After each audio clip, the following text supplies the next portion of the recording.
श्रीमते भक्तिवेदांत स्वामी इति नामिने नमस्ते सरस्वती देवे गौरवाणी प्रचारिणे निर्विशेष शून्यवादी असतदेशतारिणे। Hare Krishna. International society for Krishna consciousness अंतर्राष्ट्रीय कृष्ण भावना संघ इस्कॉन श्रीधाम मायापुर द्वारा संचालित एवं मायापुर जी द्वारा प्रसारित हमारे आध्यात्मिक प्रश्नोत्तर का ये program Hindi live talk show में आप सभी भक्तों का हार्दिक अभिनंदन एवं सुस्वागत। तो प्रति बृहस्पतिवार ये जो हमारा लाइव टॉक शो प्रोग्राम होता है, जिसमें देश विदेश से विभिन्न भक्तगण अपने जीवन की विभिन्न समस्याओं को जो जूझते हैं या भक्ति जीवन संबंधित जो विभिन्न प्रॉब्लम में फंसे हुए हैं, उनको राह नहीं मिलता, कैसे किया जाए, क्या किया जाए, तो उस प्रकार के किसी भी तरह का जो प्रश्न है ये हमारे प्रोग्राम में पूछा जाता है और हमारे महानुभव जितने भक्तगण आए हैं वो एक एक करके इसका उत्तर प्रदान करते हैं। तो आपके मन में किसी भी प्रकार का कोई भी प्रश्न क्यों ना हो, आप पूछ सकते हैं। हमारे नीचे जो नंबर दिया गया है 6297773729, इस नंबर पे व्हाट्सएप, नॉर्मल चैट या टेलीग्राम किसी भी माध्यम से आप लोग पूछ सकते हैं प्रश्न। और फेसबुक लाइव में कमेंट ना करें, उसमें प्रश्न पूछने से भी मुझे पता नहीं चलेगा। यूट्यूब लाइव में कर सकते हैं। तो चलिए हम लोग प्रोग्राम को शुरू करते हैं, आज का हमारा प्रोग्राम। और दूसरी बात ये है, आप सभी भक्तों को एक चीज़ बताने जा रहा हूँ मैं। ये जो जहाँ पे हम लोग बैठे हैं, ये हमारे मायापुर टीवी का सबसे बेस्ट स्टूडियो का निर्माण हुआ है। जो पहला दिन का आज का प्रोग्राम श्री प्रभुपाद की कृपा से, श्री चैतन्य महाप्रभु की कृपा से आज हम लोग यहाँ पे बैठे हैं।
साइंस बैकग्राउंड के होने के कारण से और भगवान कृष्ण के जो मधुर ये वाणी का जो ज्ञान है, उससे मैं एक्चुअली प्रभावित होकर इस्कॉन में आया हूँ। और बचपन से ही हम लोग का एक संस्कार था कि कृष्ण भक्ति करना चाहिए। सो प्रभुपाद जी का चरण में बस कृष्ण का जो ज्ञान के कारण हमारा आकर्षण हुए। हरे कृष्ण। बहुत सुंदर। इसके बाद हमारे निरुपमा राजेश्वरी देवी दासी, जो पहले लक्ष्मी देवी के नाम से प्रसिद्ध थे मायापुर टीवी में, तो वो अपना परिचय प्रदान करें संक्षेप में। हरे कृष्णा। तो जैसे कि आप सभी जानते हैं, पहले मुझे यूट्यूब, फेसबुक पर जितने भी मायापुर टीवी के व्यूअर्स हैं वो सब लक्ष्मी माता जी के नाम से जानते थे। लेकिन पिछले 15 दिन के अंदर अंदर सब कुछ चेंज हो गया। 15 सितंबर को ओम विष्णुपाद जय पताका स्वामी गुरु महाराज ने कृपा पूर्वक मुझे दीक्षा प्रदान किया और अब मेरा नाम निरुपमा राजेश्वरी देवी दासी हुआ है। एक्चुअली लीगल जो नेम था बाय बर्थ, जन्म से जो नाम था वो था निधि शर्मा। मेरे पिताजी का सरनेम शर्मा है। तो एक्चुअली जब प्रभु जी के साथ संपर्क हुआ, प्रभु जी से जब शादी हुआ, तो प्रभु जी ने कहा कि उनका नाम जगन्नाथ है, तो जगन्नाथ के साथ जो निधि है वो अच्छा कॉम्बिनेशन नहीं बैठता है। तो उन्होंने मुझे एक नाम दिया लक्ष्मी, कि अब आपको सब लक्ष्मी नाम से जानेंगे, क्योंकि एक अच्छा कॉम्बिनेशन बैठता है ना, Jagannath Lakshmi. So that's why प्रभु जी ने मुझे नाम दे दिया लक्ष्मी, और इस तरह से मुझे सब लक्ष्मी देवी के नाम से जाने लगे, लक्ष्मी देवी माता जी। और धीरे धीरे वो लक्ष्मी देवी दासी बन गया, जबकि मेरा दीक्षा पहले नहीं हुआ था। मेरा दीक्षा अभी हुआ है 15 सितंबर को, इसी महीने में। और मुझे गुरु महाराज ने जब नया नाम दिया है, पता ही दिया है प्रभु जी ने आपको, निरुपमा रासेश्वरी देवी दासी। तो अभी बहुत लंबा सफ़र है। प्रचार जो है वो सबसे मूल हमारा विषय है। नाम उतना मायने नहीं रखता है, नाम कुछ भी हो, लेकिन हमारा जो उद्देश्य है वो है प्रचार करना। हरे कृष्णा। बहुत सुंदर। इसके बाद हमारे बीच में हमारी माता जी आए हैं। नाम तो भूल गए। माता जी का नाम जयप्रिया जमुना देवी दासी। अच्छा, चलिए हमारे माता जी बता रहे हैं हमारे नए स्टूडियो में नए वक्ता के। तो माता जी अपने बारे में कुछ बताएंगे। Thank you so much for letting me speak. मैं बहुत आभारी हूँ कि मुझे मौका दिया जा रहा है यहाँ पर बात करने के लिए। तो पहले जैसे प्रभु जी ने बताया कि मुझे बताना है कि मैं कैसे इस्कॉन से जुड़ी और मैं क्यों जुड़ी। तो पहले मैं इस्कॉन से कैसे जुड़ी इससे शुरू करना चाहूँगी। तो बात ये है कि I totally come from a non devotee family. Non devotee means that we were not having any kind of Vaishnava culture at our home. तो लेकिन मेरे मम्मी के चलते हुए हमारे घर में इतना पूजा होती थी, मतलब माँ लक्ष्मी, माँ सरस्वती, माँ काली। तो out of 7 days most of the time 5 days हम लोग को वेज ही खाना पड़ता था। तो हम लोग उस बात से हैबिचुएटेड थे काफ़ी। तो इट वाज इन 2019 जब हमारे एक बगल वाली माता जी जो कि इस्कॉन के डिवोटी है, उनके सहारे हम जो आए टेम्पल में, इस्कॉन पे आए। तो राधाष्टमी का ओकेशन था, तो हम लोग आए। तो ऑफकोर्स तब यहाँ का माहौल, मायापुर का माहौल इतना सुंदर रहता है, इतना अच्छा रहता है, इतना सुंदर कीर्तन होता है, इतना सुंदर अभिषेक होता है, किसी को भी अच्छा लगेगा, किसी को भी इस सोसाइटी से जुड़ने का मन करेगा। तो हम लोग भी इस माया से दूर नहीं जा सके और हम भी ऐसा लगा कि हमें भी जुड़ना चाहिए। तो अभी ऐसा है कि नेक्स्ट जो क्वेश्चन आता है कि हम लोग यहाँ से क्यों जुड़े। तो इसके लिए अभी थोड़ा बताना पड़ेगा that I come from an engineering college. तो इंजीनियरिंग कॉलेज का जो माहौल रहता है that is some students at the very initial stage of their life they get addicted to some certain things. So maybe although they are having a very fancy life, they are having kind of very modern lifestyle, but maybe deep down they are quite lonely. तो ऐसा है कि you can compare it to a balloon, like it is so shiny outside but it is so shallow inside that the moment you just touch it, it will rupture because it has no depth inside. तो लेकिन जब हम ISKCON devotees के बारे में देखें तो वो लोग they are utilizing the same amount of energy जो प्रीच कर रहे हैं, वो कीर्तन कर रहे हैं, कितना यूटिलाइज़ करें अपने टाइम को। उनके पास तो टाइम ही नहीं होता है। जो एक इस्कॉन के डिवोटी आपको कभी भी देखेंगे तो उनके पास टाइम ही नहीं होता है, उनके पास करने के लिए इतना कुछ होता है दिन के लिए। और एक बात हम लोग शुरू से जानते हैं कि early to bed and early to rise. तो इस्कॉन का भी वही रूल्स है। जो मंगल आरती होता है वो एकदम सुबह हो जाते हैं 4 बजे। तो 4 बजे उठने के लिए आपको जल्दी जल्दी बेड पे जाना ज़रूरी होता है। तो ISKCON devotees they are setting an example to the whole society. Also मैं ये बताना चाहूँगी कि एक अच्छी लिविंग वर्थ सोसाइटी के लिए for our next generation it is very important to have basics and ethics. कुछ एथिक्स ज़िंदगी में होना ज़रूरी होता है। जो 4 प्रिंसिपल्स के बारे में मुझे यहाँ पर आने पर पता चला है, तो मुझे लगता है कि वो इट इज़ मतलब वो नेसेसिटी है। It's a basic thing for creating a next generation living worth society. एक अच्छी जो हम सोसाइटी बनाने के लिए ये प्रिंसिपल्स होने चाहिए। तो इसीलिए मुझे लगता है कि मैं भी जुड़ी हूँ और सबको भी इस्कॉन से जुड़ना चाहिए। और लास्ट में मैं बताना चाहूँगी कि मैं आज यहाँ तक आ पाई हूँ, इसका पूरा क्रेडिट मेरे गुरु महाराज जी को जाते हैं, मेरे गुरु महाराज जयपताका स्वामी महाराज जी को जाते हैं। क्योंकि there was a time when I had nobody. तो उस टाइम से लेकर इस टाइम पे मुझे लगता है कि ये पूरा क्रेडिट मेरे गुरु महाराज जी को ही जाते हैं। एंड ऑल्सो मेरे मम्मी पापा भी बहुत सपोर्ट किए हैं। May be since I already told you that I come from a totally non devotee family, ये सारे रूल्स जो थे उनके लिए बहुत नए थे, but still they have accepted this, and जिसकी वजह से मैं आज यहीं पर हूँ। हरे कृष्णा। बहुत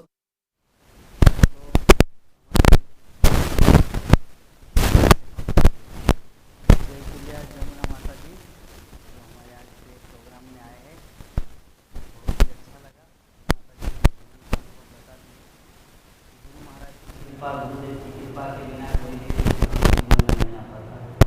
सूक्ष्म रूप से, स्थूल रूप से गुरुदेव की कृपा होती है तो ही हम लोग भक्ति जीवन में मान बढ़ने के मन भाग्यवान जीव गुरु कृष्ण प्रसाद भक्ति करते हैं।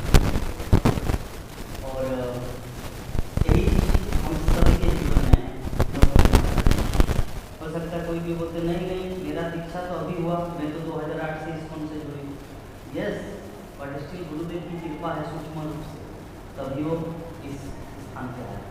और परम गुरुदेव है हमारे संस्था का या वर्तमान कलियुग का जगत गुरु श्री प्रभुपाद, जिनकी ऐसी कृपा के बिना हम लोग कुछ नहीं कर सकते। है हम लोग, हमारा प्रश्न आना चालू हो गया। नो ऑडियो प्रभु। तो पहला प्रश्न है गौरांग रूप सनातन प्रभु जी के लिए। हरे कृष्ण प्रभु जी, दंडवत प्रणाम और प्रभुपाद।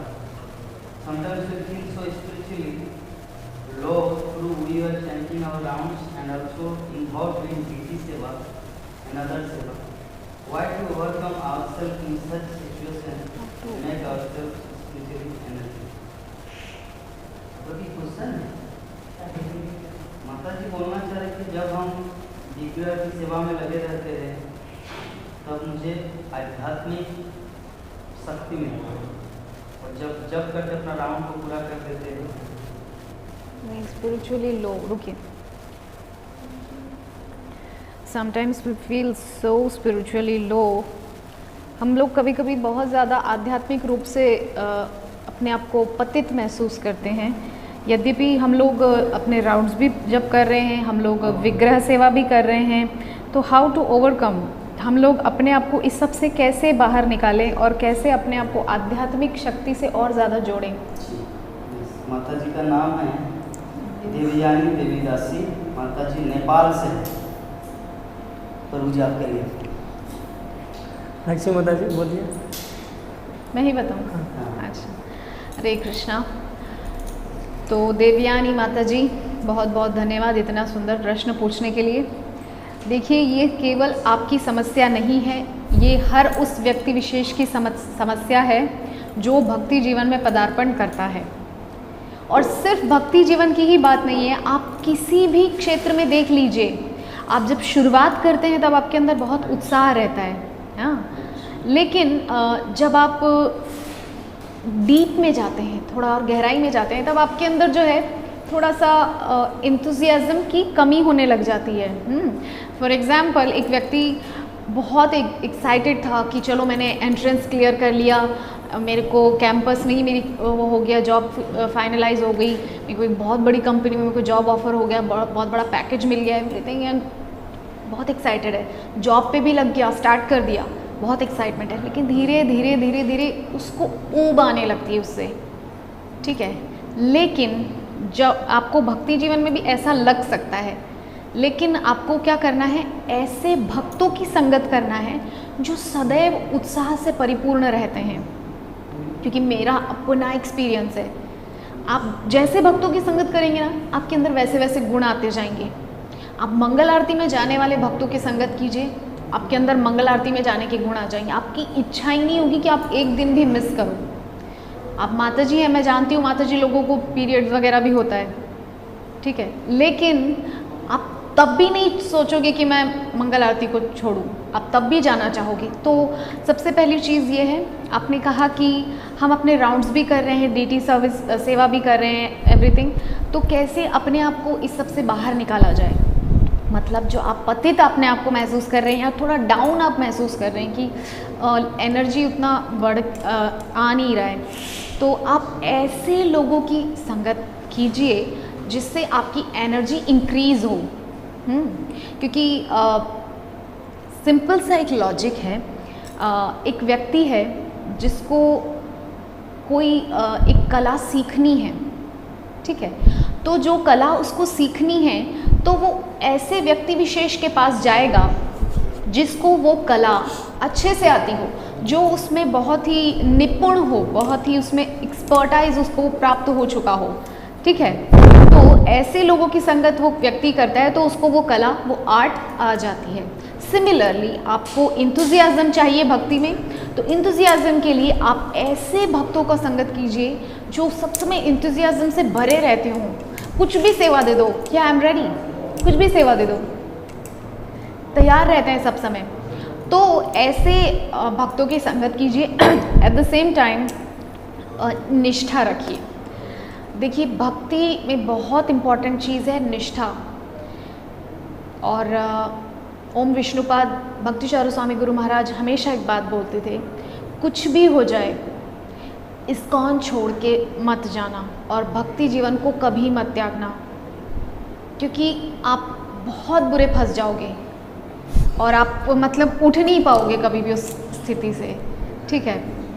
एक बार भक्ति में आने के बाद, एक बार इस्कॉन से एसोसिएट हो जाने के बाद, नेवर लीव इस्कॉन, कभी इस्कॉन को छोड़कर जाने का सोचना भी मत, सपने में भी मत सोचना that I am going to leave ISKCON, ठीक है। हमेशा इस्कॉन से कनेक्टेड रहिए और एट द सेम टाइम अपने सीनियर डिवोटीज से इस बारे में कंसर्न कीजिए, उनसे थोड़ा जो है आप वार्तालाप कीजिए, उनसे थोड़ा कॉन्वर्सेशन कीजिए, अपने विचारों को उनको कन्वे कीजिए कि मेरे अंदर ऐसे विचार आ रहे हैं।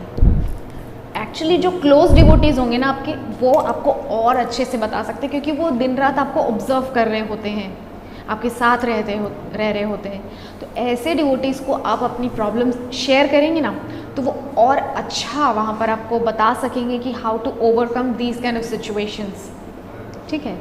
तो यही मेरा सजेशन रहेगा कि सीनियर डिवोटीज़ की जो है संगत कभी मत छोड़िए, उत्साही भक्तों की संगत मत छोड़िए, क्योंकि रूप गोस्वामी ने एक बहुत सुंदर श्लोक जो है उपदेशामृत का जो श्लोक है, नेक्टर ऑफ इंस्ट्रक्शंस, कि उत्साहान निश्चयात धैर्यात, उत्साह तो चाहिए ही, साथ में निश्चय भी चाहिए, जो कि मैंने कहा निष्ठा, कभी नहीं छोड़ना, बने रहना, और धैर्य यानी कि पेशेंस। हो सकता है कभी कभी डाउन फेज भी आता है, लेकिन चला जाता है वो फेज भी।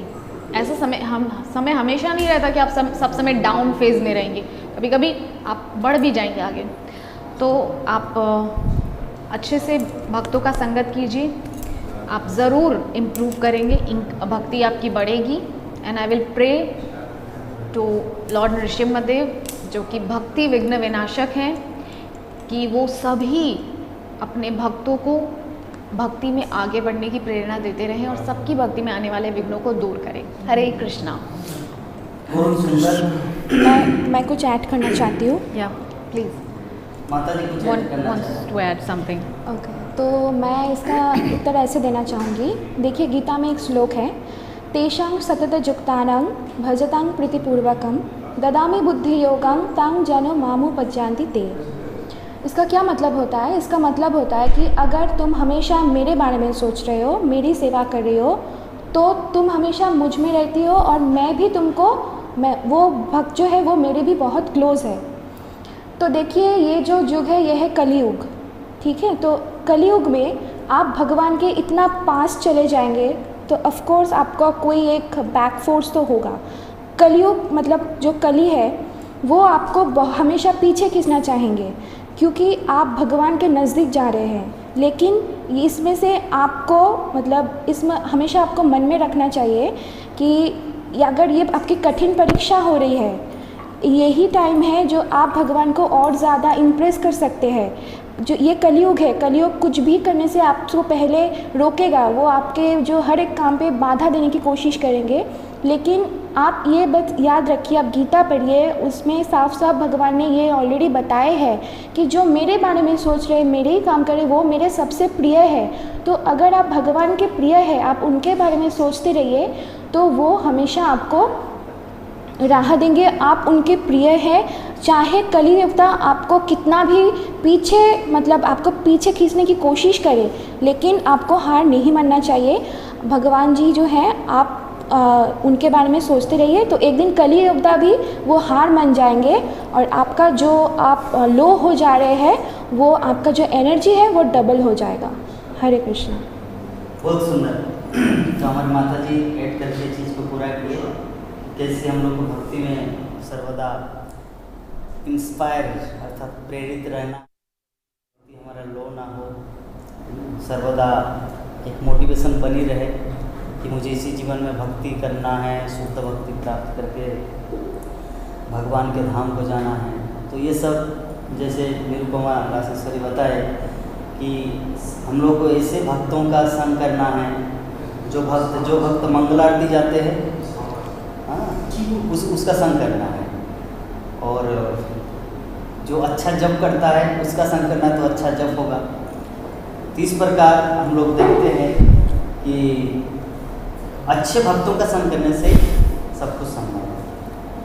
तो इसके बाद हमारा नेक्स्ट प्रश्न आए हैं रूप सनातन प्रभु जी के लिए। रूप सनातन प्रभु जी के लिए प्रश्न आया है। सुरेंद्र साह बुद्धि बुढ़ानी कंठ, काठमांडू, नेपाल से। हरे कृष्ण प्रभु जी, हाउ डिड जी fall to this material world if they are satisfied in spiritual world? प्रभु जी का प्रश्न है कि अगर जीवात्मा भगवत धाम में संतुष्ट थे, सेटिस्फाइड थे, तो कौन सा ऐसा कारण है जिस कारण के द्वारा वो इस जगत में आए? What is the reason? बहुत सुंदर प्रश्न किया आपने प्रभु। तो ये जो प्रश्न है ये एक्चुअली बहुत सारे भक्तों का प्रश्न है।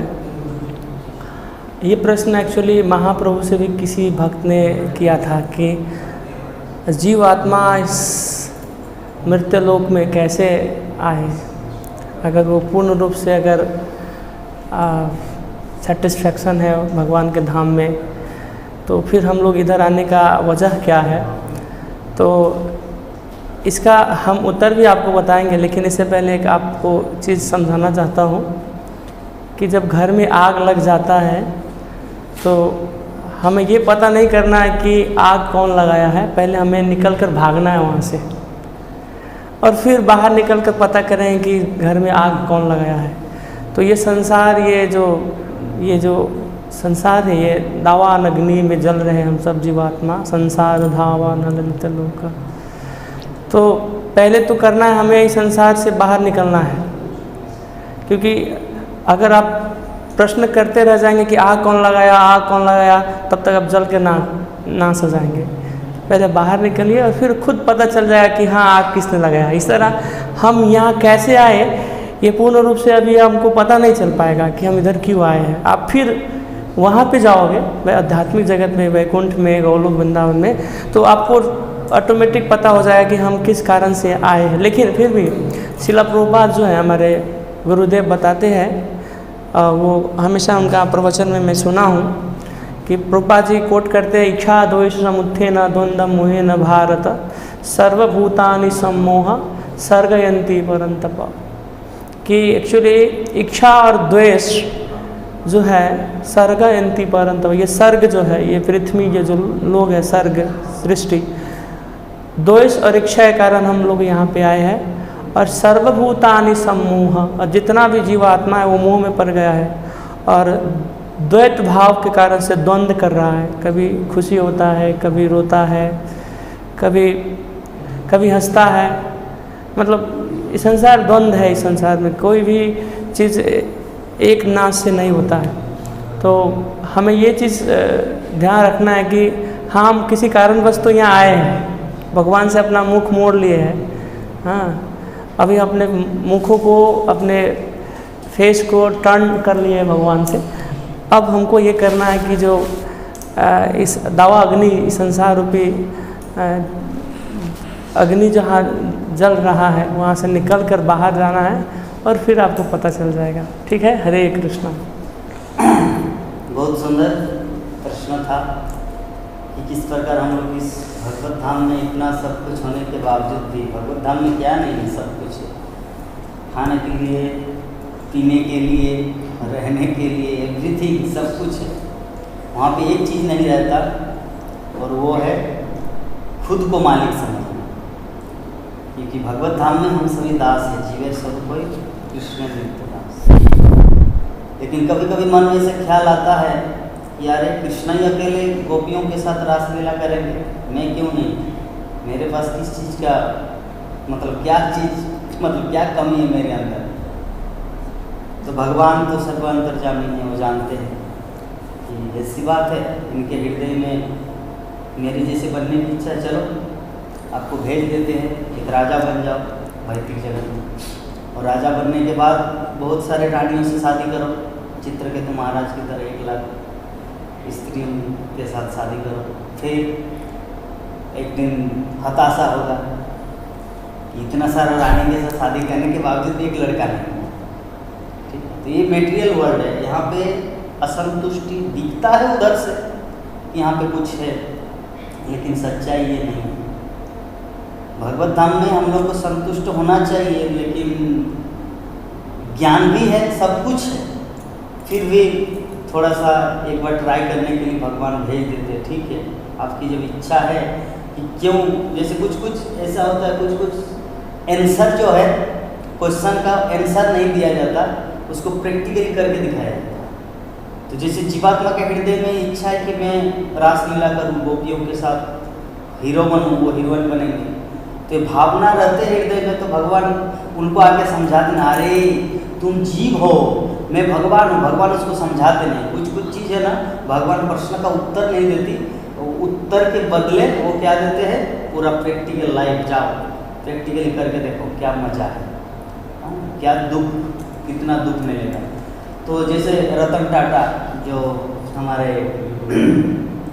एक बहुत बड़े इंडस्ट्रियलिस्ट हैं, तो उन्होंने अपने एक कथन में बोला कि मैं अपने जीवन में कुछ बोलता नहीं, बल्कि वो कर देता हूँ, करके दिखाता हूँ। ऐसा होता है ना, कोई भी बोलते कि मैं तुमको 1 साल के अंदर अगर ये ना कर दूँ, ये मेरा प्रतिज्ञा, कोई प्रतिज्ञा करता है पानी से, उसके बाद प्रैक्टिकल में उतरता है। लेकिन रतन टाटा क्या करते हैं, कुछ भी करने से पहले वो बोलते नहीं बल्कि करके दिखाते हैं। तो भगवान जो है ना, भगवान कुछ ये जो भौतिक जगत की बात, जब जीवात्मा यहाँ आने की चर्चा करते हैं, उनके मन में वासना आते हैं, तो भगवान उसका रिप्लाई नहीं करते, प्रतिज्ञा नहीं करते, डायरेक्ट प्रैक्टिकल लाइफ में दिखा देते, ठीक है जाओ, you want you can go. तो जैसे प्रभु जी बताए। तो नेक्स्ट प्रश्न नीरज सिंह फ्रॉम उत्तर प्रदेश से हमारे माता जी के लिए, जमुना प्रिया माता जी के लिए प्रश्न आए हैं। हरे कृष्ण माता जी, दूसरे अभक्त पुरुष को कृष्ण भक्त कैसे बनाया जाए, कोई बेस्ट तरीका बताइए। आप काइंडली रिपीट कीजिए एक बार। जो दूसरा लोग अभक्त है इस संसार, हाँ, तो उसको कैसे भक्ति जीवन में लाए, कैसे उसको भक्त बनाए, कोई बेस्ट तरीका बताइए। जी, आपके प्रश्न के लिए बहुत बहुत धन्यवाद। तो पहले मैं ये बताना चाहूँगा कि सबसे पहले तो आपको गीता पढ़ना चाहिए। गीता में भगवान ने ये साफ साफ लिखे हैं, अहं सर्वस्य प्रभव मत्तं सर्वं प्रवर्तते इति मत्ता भजन्ते मां बुधा भाव समन्विता। मुझसे ही सब कुछ है, मैं ही सब में हूँ, और इस दुनिया संसार में जो कुछ भी हो रहा है वो मुझसे हो रहा है, मैं सबका रीज़न हूँ, मैं ही सबका कारण हूँ। तो जैसे कि एकदम अच्छा सवाल आपने पूछा है कि दुनिया में इतने सारे अभक्त हैं, तो एक्चुअली क्या है कि हम सब इस जगत में आकर इतना मोह माया में पड़कर इतना सब कुछ हम लोग का मतलब अभी नीड बन गया है हम लोग का, तो उन सब में फंस कर हम लोग एक्चुअली में भूल गए हैं हमारे अंदर जो बैठे हैं आत्मा, उनकी शांति किस में है। एक्चुअली आत्मा का जो शांति, हम लोग सब बाहर का जो आउटर हैप्पीनेस जो है उसको पॉलिश करने में लगे हुए हैं। मतलब हम लोगों को बहुत अच्छा, मतलब एक बिज़ी लाइफस्टाइल चाहिए, बहुत धूमधाम पार्टी हो, दोस्त हो, सबके साथ हम लोग एंजॉय करें, इसी में, क्योंकि हमको हम लोगों को एक स्टैंडर्ड मेंटेन करना है अभी, तो सब इसी में जुड़ गए हैं। लेकिन असली में हम लोग के अंदर जो आत्मा बैठे हैं, आत्मा को शांति किस में देना है, आत्मा की शांति किस में है? जो देखिए, जैसे कि एक पेड़ होता है, अगर आप पेड़ के पत्तों पर सिर्फ पानी देंगे, पेड़ का कोई डेवलपमेंट नहीं होगा। एक पेड़ के डेवलपमेंट के लिए आपको उसके रूट में पानी देना बहुत ही ज़रूरी होता है। हाँ, हो सकता है आपको इस जीवन में भगवान अपने पूर्वजन्म में कुछ अच्छा काम किए थे, इसलिए आपको बहुत ही अच्छा लाइफस्टाइल मिल गया है। आपके कुछ भी किसी की कोई भी मतलब enough, you are having everything quite efficient, you are not having anything deficiency in your life, but लेकिन इसका ये मतलब नहीं होता है कि इसके बाद आपका ऐसा कोई जन्म नहीं आएगा जिसमें आपको दुख ना हो। जैसे कि हमारे गुरु महाराज जी हमेशा बोलते हैं, हमेशा हम लोग को ये याद दिलाते हैं कि ये जो दुनिया है ये है दुखालय, ये दुनिया ही है दुखलाय, मतलब इसमें दुख ही है। हम लोग मोह माया में पड़ के उसको इग्नोर करते हैं, हम उसको अनदेखा कर देते हैं, लेकिन that is a for very temporary reason. तो ये सब कुछ हम तभी जान सकते हैं अगर हम रीडिंग करें। हम लोग भागवतम है, जो गीता है, इन सब को अगर हम रीड करें तभी हम इसको पढ़ सकते हैं। देखिए, अगर हम कुछ खाना खाते हैं, आप नॉनवेज खा रहे हैं या वेज, वो भी तो भगवान से आते हैं, एक दाना भी आपने नहीं बनाया है। तो आपको ये पहले सोचना चाहिए कि अभक्त लोग जो है, अभक्त लोग हैं, तो what is the purpose of this life, मतलब हमें ये ज़िंदगी कैसे मिल गई और इस ज़िंदगी के बाद भी क्या है, और हम जो ये कर रहे हैं इसके रीज़न भी पीछे भी क्या है। तो मतलब हर कोई होता है अगर इस दुनिया में, तो उसके पीछे कोई कारण तो होता है, ये हम सभी जानते हैं। तो लेकिन हम ना उस रीज़न को ढूंढने में समय नहीं दे, समय है ही नहीं हम लोग के पास कि हम लोग कोई भी एक दिन में थोड़ा सा टाइम निकाल के सोचे कि ये जो हो रहा है, ये जो मुझे मिला है, ये हमें भगवान ने 2 हाथ दिए हैं, आँखें दिए हैं, मतलब व्हाटएवर वी हैव, हम लोग को कितना परफेक्ट एक बॉडी दिया है भगवान ने, हमारे पास सब कुछ है इस दुनिया में, भगवान ने किसी का कोई अभाव नहीं रखा है। लेकिन ये मतलब इसका पीछे रीज़न क्या है, और हम लोगों को भी इसका कोई ग्रैटिट्यूडनेस तो एक होना चाहिए, like we should be thankful for all this to somebody. Now for to know the somebody कि ये कौन है, भगवान कौन है, तो इसको जानने के लिए हमें थोड़ी पढ़ाई करनी पड़ेगी। जब आप पढ़ेंगे तो आप गीता, भागवतम कुछ भी पढ़ेंगे, वहाँ पर भगवान ने खुद ऑलरेडी बता दिए हैं कि ये सब कुछ मुझ में है, मैं इनका रीज़न हूँ, मुझसे आ रहा है, मैं ही इनका कारण हूँ, ये ऑलरेडी भगवान ने खुद बता दिए हैं। तो जो अभक्त है, they are just enjoying this whole life for temporary some happiness. It has no मतलब जो मतलब बोलते हैं हम जिसको टेम्पररी, जो मतलब हमें अभी जैसे हम खुशी कर रहे हैं तो ठीक है, लेकिन इसके बाद क्या होने वाला है। सपोज़ मेरी ज़िंदगी बहुत अच्छी खुशी गुजर गई, लेकिन मेरे बाद का जो जनरेशन आ रहा है उनको एक मैं कैसे अच्छी लाइफस्टाइल दूँ और मैं कैसे दे सकती हूँ, अगर मेरे अंदर ही वो नॉलेज नहीं है, अगर मेरे अंदर ही मतलब हमें वो ज्ञान नहीं है कि ये सब कहाँ से आ रहा है, क्यों हो रहा है, कौन दे रहा है, हमें क्यों करना पड़ रहा है, अगर हमारे अंदर ही वो नॉलेज नहीं है तो हम कैसे एक अच्छी लाइफस्टाइल जी सकते हैं। तो अभक्त होने से पहले, मतलब अभक्त बहुत लोग हैं, तो उनको for a longer time happiness आपको पहले थोड़ा ज्ञान नॉलेज चाहिए, जिसके लिए आप पहले थोड़ा रीड कर लीजिए, गीता या भागवतम हो, क्योंकि वहाँ पर ये साफ साफ मेंशन किया है भगवान ने कि ये करना चाहिए आपको, मतलब मैं ही सब में हूँ। तो इस पहले तो आपको रीड करना चाहिए, श्रीला प्रभुपाद जी ने इतने अच्छे अच्छे बुक्स दिए हैं, आपको वो बुक्स पढ़ना चाहिए, और ऊपर से आपको जो भक्त है, जो डिवोटीज़ है, उनका संग करना चाहिए, ताकि आपको शक्ति मिले, आपको बहुत कुछ जानने के लिए मिले। तो स्टेप बाय स्टेप आपको आगे बढ़ना है। देखिए, पूजा तो हम सभी करते हैं, हम देव देवियों की पूजा करते हैं, लेकिन देव देवियों में और भगवान में अंतर क्या है, ये जानने के लिए भी मतलब ये भी जानना बहुत ज़रूरी होता है। तो क्योंकि हमें जो ये ज़िंदगी है, ये जो टाइम पीरियड है 60 इयर्स और 70 इयर्स, एक आदमी कितना दिन बचते हैं, 70 years, 80 years, maximum 90 years, 100 years, वो बहुत कम है, वो बहुत कम है हमें भगवान के बारे में जानने के लिए। तो और ये जो टाइम है ये बहुत टेम्पररी है।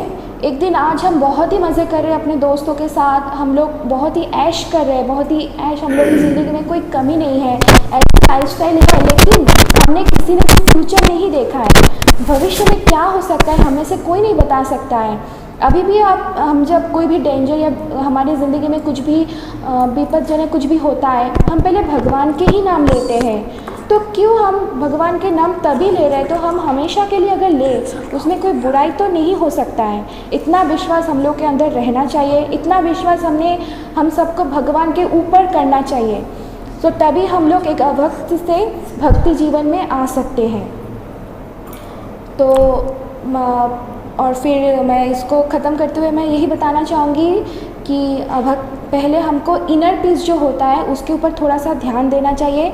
हम आप सभी भूल गए हैं, हम लोग इतना अभी व्यस्त हो गए हैं इन सब को सोचने में, ये सब टाइम हम लोग के पास नहीं है। हम लोग बस बाहर की खुशियों में लगे हुए हैं। So we should be more concern about our inner happiness. Thank you. Hare Krishna. बहुत सुंदर। तो हमारी माता जी बताए किस प्रकार हम लोग को भगवान के प्रति कृतज्ञ होना चाहिए कि जिसकी कृपा से हम लोग को इतना कुछ मिल रहा है। हम लोग को जानना है कौन ऐसा दे रहा है इतना कुछ। थोड़ा परिश्रम करके पढ़ना चाहिए भगवत गीता भागवतम। ये सब पढ़ेंगे तो हम लोग को पता चलेगा कि कौन ऐसा व्यक्ति है जो इतना कुछ हम लोग को दे रहे, लेकिन उनके बारे में कुछ पता ही नहीं।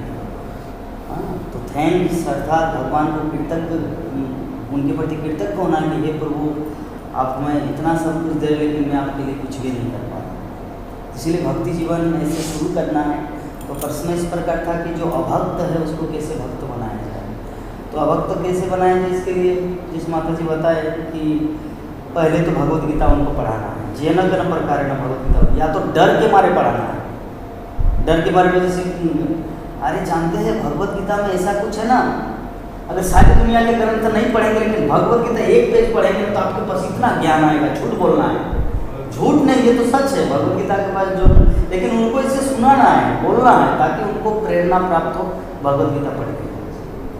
और जैसे भगवत गीता पढ़ना वो चालू करेगा तो धीरे धीरे भगवान के अस्तित्व को समझेंगे, और जब भगवान के अस्तित्व को समझेंगे तो भगवान के भक्त बन जाएंगे। तो ये तरीका जो माता जी पूरा ब्रीफली इसके बारे में बताया। तो नेक्स्ट प्रश्न आए हमारा धर्मपाल प्रभु जी, उत्तर बलिया डिस्ट्रिक्ट से, हमारे रूप सनातन प्रभु जी के लिए। प्रश्न इस प्रकार है कि प्रभु जी हम लोग भगवान की रोज पूजा अर्चन करते हैं, तो क्या भगवान पूजा अर्चन को स्वीकार करते हैं या नहीं, हमें कैसे मालूम होगा। धर्मपालक गोविंद दास, बलिया, उत्तर प्रदेश। हरे कृष्णा। वो तो भगवान को ही पता है, लेकिन फिर भी हमारा ड्यूटी जो है तो करना पड़ेगा।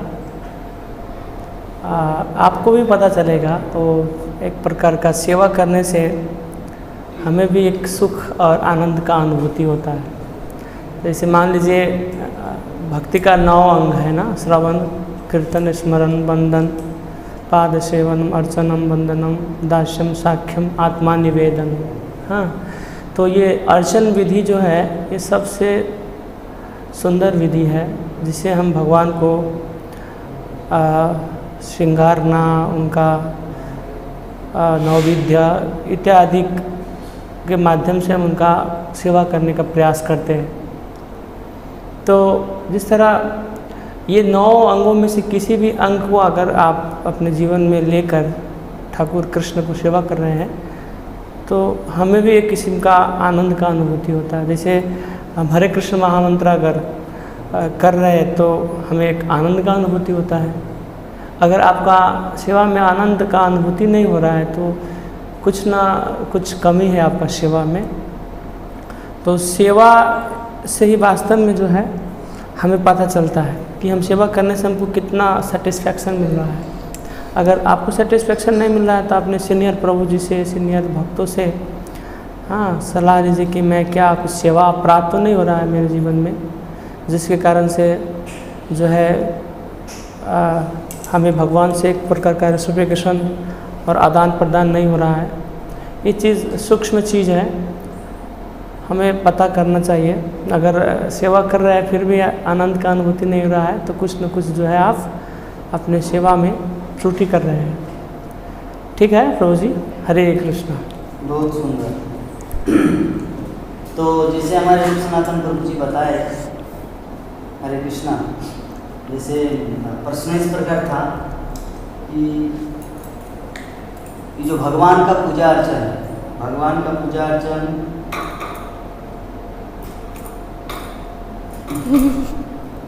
भगवान का पूजा अर्चन करते हैं हम। सिद्धेश प्रभु, भगवान का पूजा अर्चन ऐसे है कि नवदा भक्ति का जो प्रभु जी बताए, प्लीज स्टॉप। नवदा भक्ति का ये जो अंग है उनमें से जो अर्चन है, अर्चन विधि बहुत ही महत्वपूर्ण है, क्योंकि अर्चन विधि में क्या होता है, भगवान का जो स्वरूप है, भगवान का स्वरूप को हम लोग उसको साक्षात्कार कर पाते हैं। ये कोई मूर्ति नहीं है, ये साक्षात भगवान है। ऐसे में जितने सारे विधि है, जैसे भगवान के लिए सुनना, कर्णरंध्र से हम लोग भगवान की लीला को सुनते हैं, कीर्तन से भगवान की लीला कथा को बोलते हैं, स्मरण से भगवान की विभिन्न लीलाओं को स्मरण करते हैं।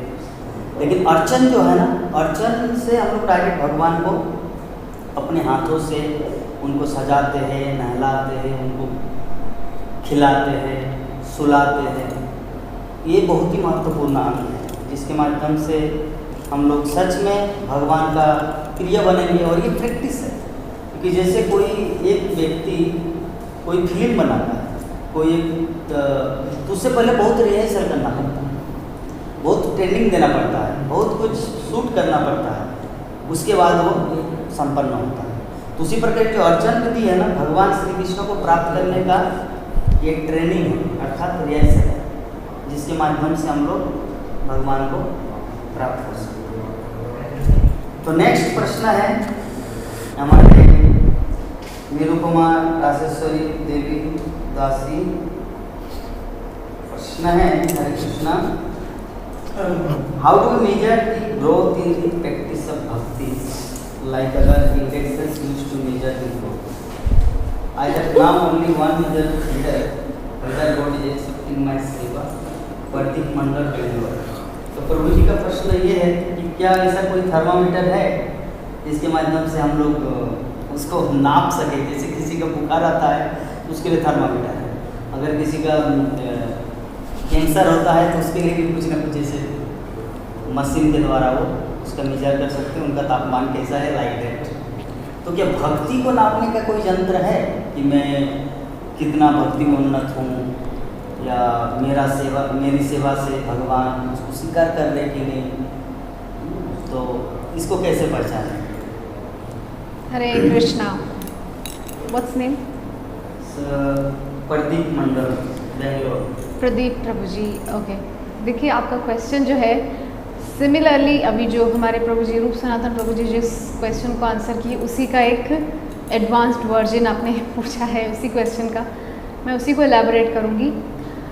देखिए, ऐसा है कि आपकी भक्ति अच्छी चल रही है या नहीं, इसका थर्मोमीटर कोई पैरामीटर है या नहीं, कैसे उसको हम जानें कि हमारी भक्ति अच्छी जा रही है, स्मूथ वे में जा रही है, परफेक्टली चल रही है, उसमें कोई खराबी नहीं है या कुछ उसमें प्रॉब्लम नहीं है। देखिए, सबसे अच्छा उसका पैरामीटर है कि आपका जप बहुत अच्छा होगा। सुबह ही आपका जप कंप्लीट हो जाएगा विदिन 6 AM, 6 बजे, सुबह के 6 से पहले ही आपका जप कंप्लीट हो जाएगा।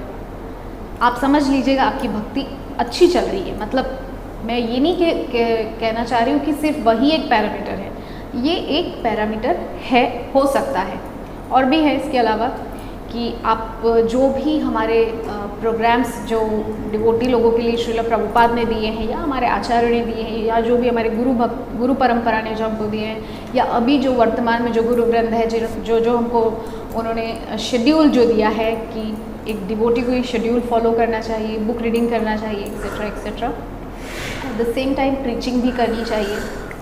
तो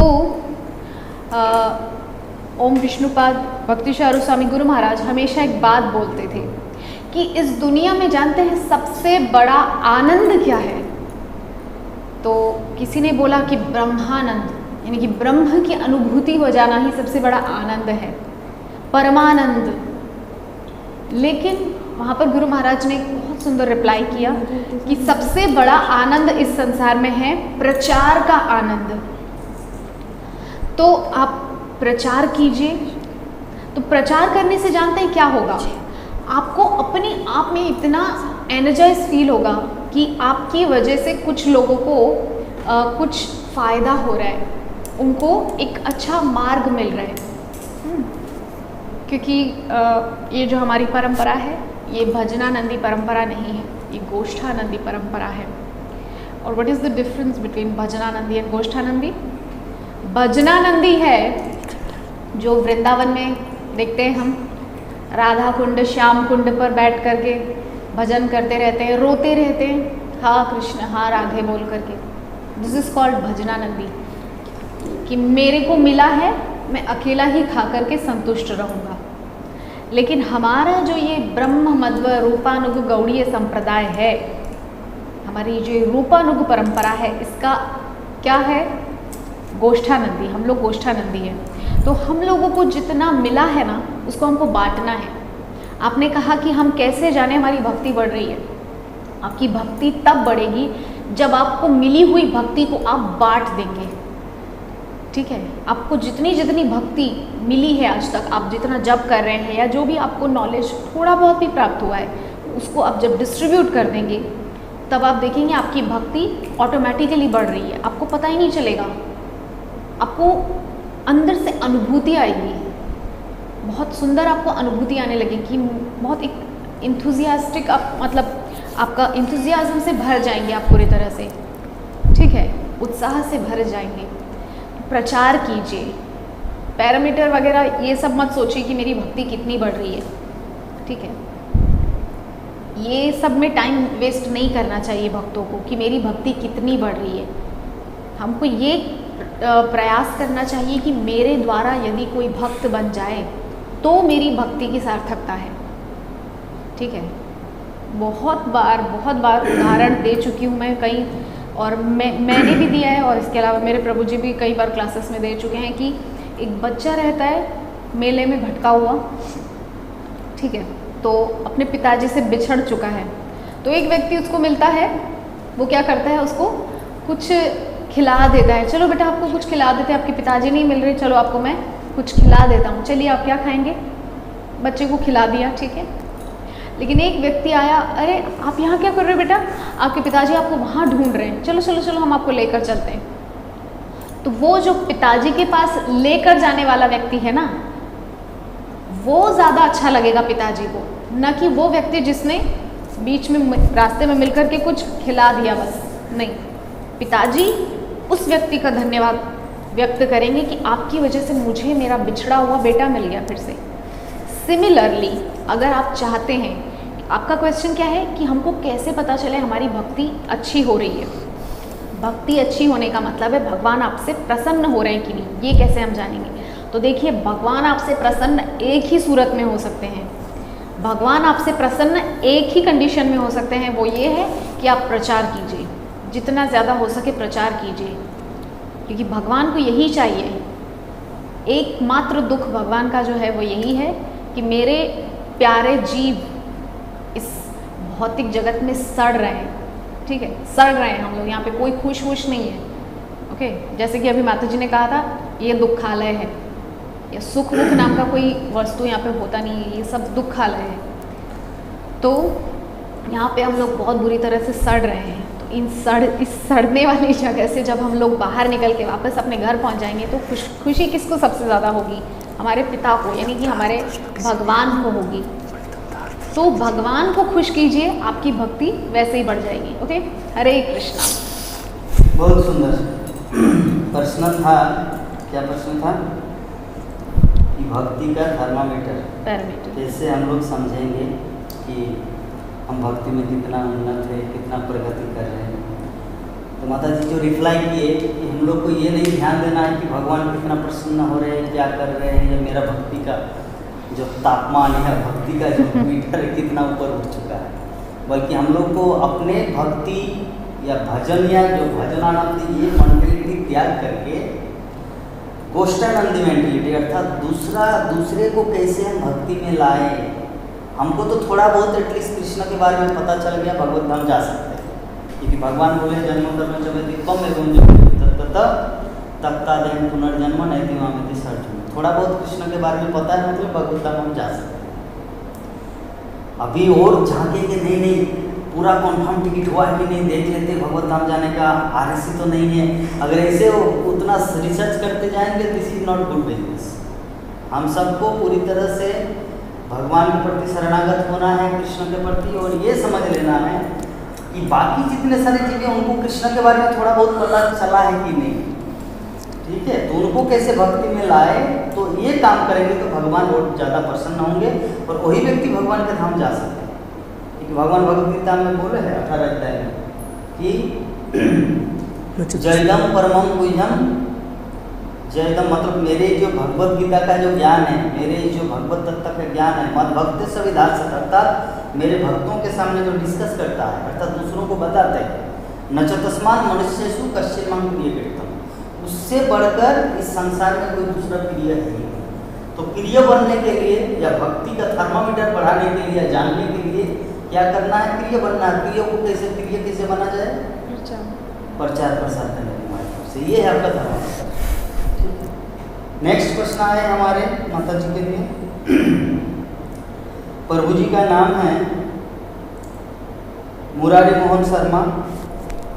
हरे कृष्ण माता जी, दंडवत प्रणाम। मेरा प्रश्न है, दीक्षा लेना क्या जरूरी है? Thank you so much for your question. तो जैसे कि आपने पूछा है कि दीक्षा लेना क्या ज़रूरी है, तो जैसे कि इसी सिलसिले में मैं बताना चाहूँगी। देखिए, पढ़ाई तो हम घर में भी कर सकते हैं। स्कूल जाना क्यों ज़रूरी होता है? क्योंकि स्कूल से हमें एक सर्टिफिकेट मिलता है दैट यू नो हमने इसके अंडर में जाकर हमने ये ऐसे पढ़ाई की है और हमने ये एग्ज़ाम पास करके हम अभी इस नतीजे पे पहुँचे हैं। तो ये जो सर्टिफिकेट होता है, ये हमें तब मिलता है, हम जो भक्ति कर रहे हैं इसका जो सर्टिफिकेट होता है, हम किसके अंडर कर रहे हैं, किसके गाइडेंस में कर रहे हैं, इसका जो सर्टिफिकेट होता है वो होता है दीक्षा। तो हो सकता है कि हम बिल्कुल पूरे अपने खुद से ही हम लोग अच्छे से सेवा कर रहे हैं, सब कुछ कर रहे हैं, लेकिन एक जो होता है, जो एक हमारे पिता, जो हमारे परम पिता होते हैं, हमें जो इस जन्म में, इस दुनिया में जो लाए हैं, वो हम लोग के जैसे एक पिता हैं। वैसे जो हमें इस जगत से, हमें भगवान गोलोक वृंदावन, भगवान तक जो पहुंचाएंगे, वही होते हैं हम लोग के असली पिता। तो उस पिता के अंडर जाना बहुत ज़रूरी होता है। अदरवाइज़ हम भक्ति करें ठीक है, लेकिन भगवान के पास हम लोग का जो आइडेंटिटी है वो कौन लेकर जाएगा? वो हमारे पिता लेकर जाएंगे। अगर हम कुछ भी आज गलती कर रहे हैं, हमें कौन सुधारेगा? वो पिता गुजारेंगे, वो पिता करेंगे, क्योंकि यही उनका ड्यूटी है। हम उनके तब चाइल्ड बन जाते हैं। एक बच्चे को जैसे एक पिता अपने मतलब सब कुछ देकर एकदम छोटे से बड़ा करते हैं, आदर स्नेह पैसे कुछ की कमती नहीं रखती है, वैसे हम लोग की जो स्पिरिचुअल फादर होते हैं वो हम लोग की जन्म जन्म के पिता है। एंड वो हमारे चेक करते हैं कि हम लोग जो ये डिवोशनल लाइफ चल रहा है वो सही से हम कर रहे हैं कि नहीं। अगर कुछ भी गलती कर रहे हैं, कभी कभी तो ऐसा भी होता है कि हमारे पिता वो अपने सर पे ले लेते हैं। जैसे कि मैं बतानी चाहूँगी कि एक बार मैं मेरे गुरु महाराज जी के बारे में सुना है कि वो रात भर जाग के चैंटिंग कर रहे हैं। उनका तो चैंटिंग हो जाता है, लेकिन जो एक भक्त है वो बोल रहा है कि गुरु महाराज ऐसा कर रहे हैं क्योंकि वो बोल रहे हैं कि मेरे एक भक्त ने आज पूरा चैंट नहीं कर पाए हैं, तो मैं उसका चैंट पूरा कर दे रही हूँ। क्यों? ताकि उसको कोई पाप की भागीदार ना हो पाए, ताकि उसको भगवान उसके ऊपर क्रोध ना करे।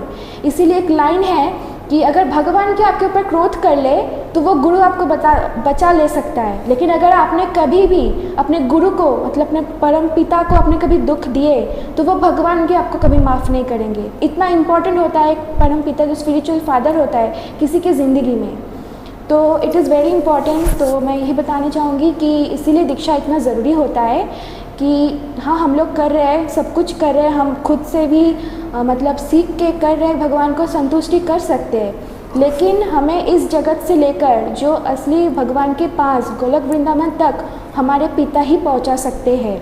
और हमें सीखने के लिए, हमें सिखाने तक, हमें अगर कुछ गलती कर रहे हैं इन सब में वो हमें गलती सुधारेंगे, हमारे गलती को रोकेंगे, हमें हर चीज़ में गाइडेंस भी देंगे, हमें बचाएंगे भी, हमें वो एकदम स्टेप बाय स्टेप आगे तक वो ही ले जाएंगे।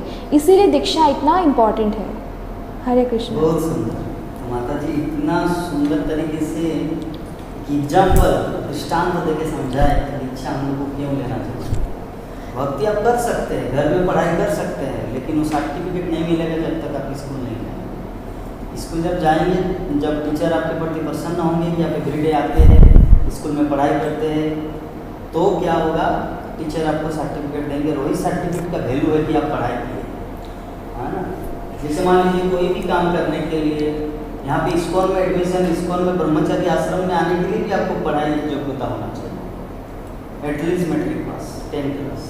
अगर सर्टिफिकेट नहीं है तो इस्कॉन में उसको भर्ती नहीं लेंगे, हाँ, क्योंकि उसको इंग्लिश, हिंदी, बांग्ला कुछ तो थोड़ा आना चाहिए, पढ़ना लिखना। मान लीजिए यहाँ पे सिक्योरिटी लिखा हुआ है, यहाँ पर इंटर करना निषेध है, मतलब यहाँ जाना मना है, वो लिखा है, लेकिन उसको पढ़ना लिखना नहीं आता, वहाँ पे चले गए तो लोग बोले अरे इसको तो लोग कैसा काम करते हैं बाबा, इसको तो कुछ ज्ञान भी नहीं है। तो इसीलिए पढ़ाई लिखाई जरूरी है। तो मान लीजिए आपके पास बहुत सारा ज्ञान है, लेकिन घर में पुस्तक पढ़ के ज्ञान अर्जित किए, लेकिन आपका सर्टिफिकेट नहीं है, इसको उनके अथॉरिटी पद्मपाद प्रभु का कितना भी आप पेड़ पढ़े, प्रभु जी प्लीज एनडीपी में भर्ती कर लीजिए, नो चांस। तो उसी प्रकार भगवत धाम जब हम लोग जाएंगे कृष्ण के पास, आपके पास कितना भी भक्ति रहे, दीक्षा अगर नहीं रहे तो भगवान नहीं यहाँ पर एडमिशन नहीं है। लेकिन इसके माध्यम से जितने सारे भक्तों को दीक्षा अभी तक प्राप्त नहीं हुआ, उसको दुखी नहीं होना है। अगर आपके मन में सिंसियर अर्थात निष्ठा के साथ को गुरु चरणाश्रय करने की इच्छा है तो भगवान वो जरूर पूरा करेगा। सब कुछ डिपेंड करता है आपके ऊपर। आप ये मत सोचिए अरे उन सब का तो दीक्षा हो गया, उद्धार हो गए, मैं तो अभी तक दीक्षित नहीं हूँ। अगर ऐसा फीलिंग करते तो भगवान आपको जल्दी दीक्षा कोई ना कोई किसी न किसी अच्छे गुरु महाराज से आपको प्राप्त करवाएंगे। लेकिन अगर आपका ऐसा नहीं, अगर इसके बारे में कोई जाना ही नहीं आपको, देन भगवान भी कुछ नहीं कर सकता। तो माता जी जैसे जो वैष्णवाचार्य का स्वरूप बताए कि कृष्ण रुष्ट होले गुरु राखी बारे पारे, और गुरु रुष्ट होले कृष्ण राखी बारे नारे। मतलब अगर गुरुदेव रुष्ट हो जाते हैं तो कृष्ण भी उसको रक्षा नहीं कर सकते, और अगर कृष्ण रुष्ट हो जाते हैं तो गुरुदेव उनको रक्षा कर पाते हैं। क्योंकि गुरुदेव मना लेते हैं, छोड़िए ना प्रभु प्लीज, ये नादान बच्चा है, थोड़ा सा गलती की, इसको क्षमा कर दीजिए। लेकिन जब गुरुदेव रुष्ट हो जाते थे, कृष्ण थोड़ी आके बोलेंगे ए आपने उसे क्यों ये किया, आश्रम से निकाल दिया। भगवान आके गुरुदेव को नहीं बोलेगा, क्योंकि गुरुदेव भगवान से भी ज़्यादा मतलब दयावान होते हैं, ठीक है। तो ऐसे दयावान व्यक्ति के अंदर जब क्रोध आता है, इसका मतलब हम लोग थर्मामीटर लगा सकते हैं कि वो शिष्य कितना बड़ा अपराध किया। इसीलिए कृष्ण उधर माथा नहीं घुमाते, दिमाग नहीं। खैर नेक्स्ट प्रश्न आया हमारे रूप सनातन प्रभु जी के लिए। प्रभु जी इस संसार में इतने कंपटीशन क्यों है, सभी अपने जगह में खुश क्यों नहीं है, क्यों वो सब समय परेशान रहता है कि वो मेरे पास नहीं है, उनके पास इतना सारा धन है, मेरे पास भी तो वही योग्यता है, फिर भी मुझे क्यों नहीं मिल रहा है। What is the reason of this competition? Hare Krishna. तो देखिए, दो चीज़ है हमारे जीवन में, एक इच्छा और एक आवश्यकता। तो मानिए कि हर व्यक्ति का एक लिमिटेशन है कुछ भी चीज़ पाने के लिए। इस तरह मानिए कि आप 1 लाख का सैलरी कमा रहे हो और कोई व्यक्ति 20,000 सैलरी कमा रहा है, लेकिन 1 लाख कमाने वाला व्यक्ति भी 2 से 4 रोटी खा सकता है, और आप 20,000 कमा रहे हैं, आप भी 2 से 4 रोटी लगभग खा सकते हैं। उससे ज़्यादा खाएंगे थोड़ा और खा सकते हैं, लेकिन सर्टेन टाइम के बाद एक बाउंड्री हो जाता है कि इससे ज़्यादा हम नहीं खा पाएंगे। तो हमारे हर चीज़ का एक लिमिटेशन है जो आवश्यकता ही है, लेकिन हमारी तृष्णा और इच्छा का कोई लिमिटेशन नहीं है। तो आप इच्छा और तृष्णा के पीछे भागेंगे तो जीवन में कभी खुश नहीं हो पाएंगे आप। कि इच्छा तो अनंत है ना, ये इच्छा होने के बाद फिर दूसरा इच्छा करते हैं, फिर दूसरा इच्छा के बाद तीसरा इच्छा, मतलब हमारे अनंत इच्छा होते रहते हैं, लेकिन हमारे जो निशेष जो आवश्यकता है वो उसका लिमिटेशन है।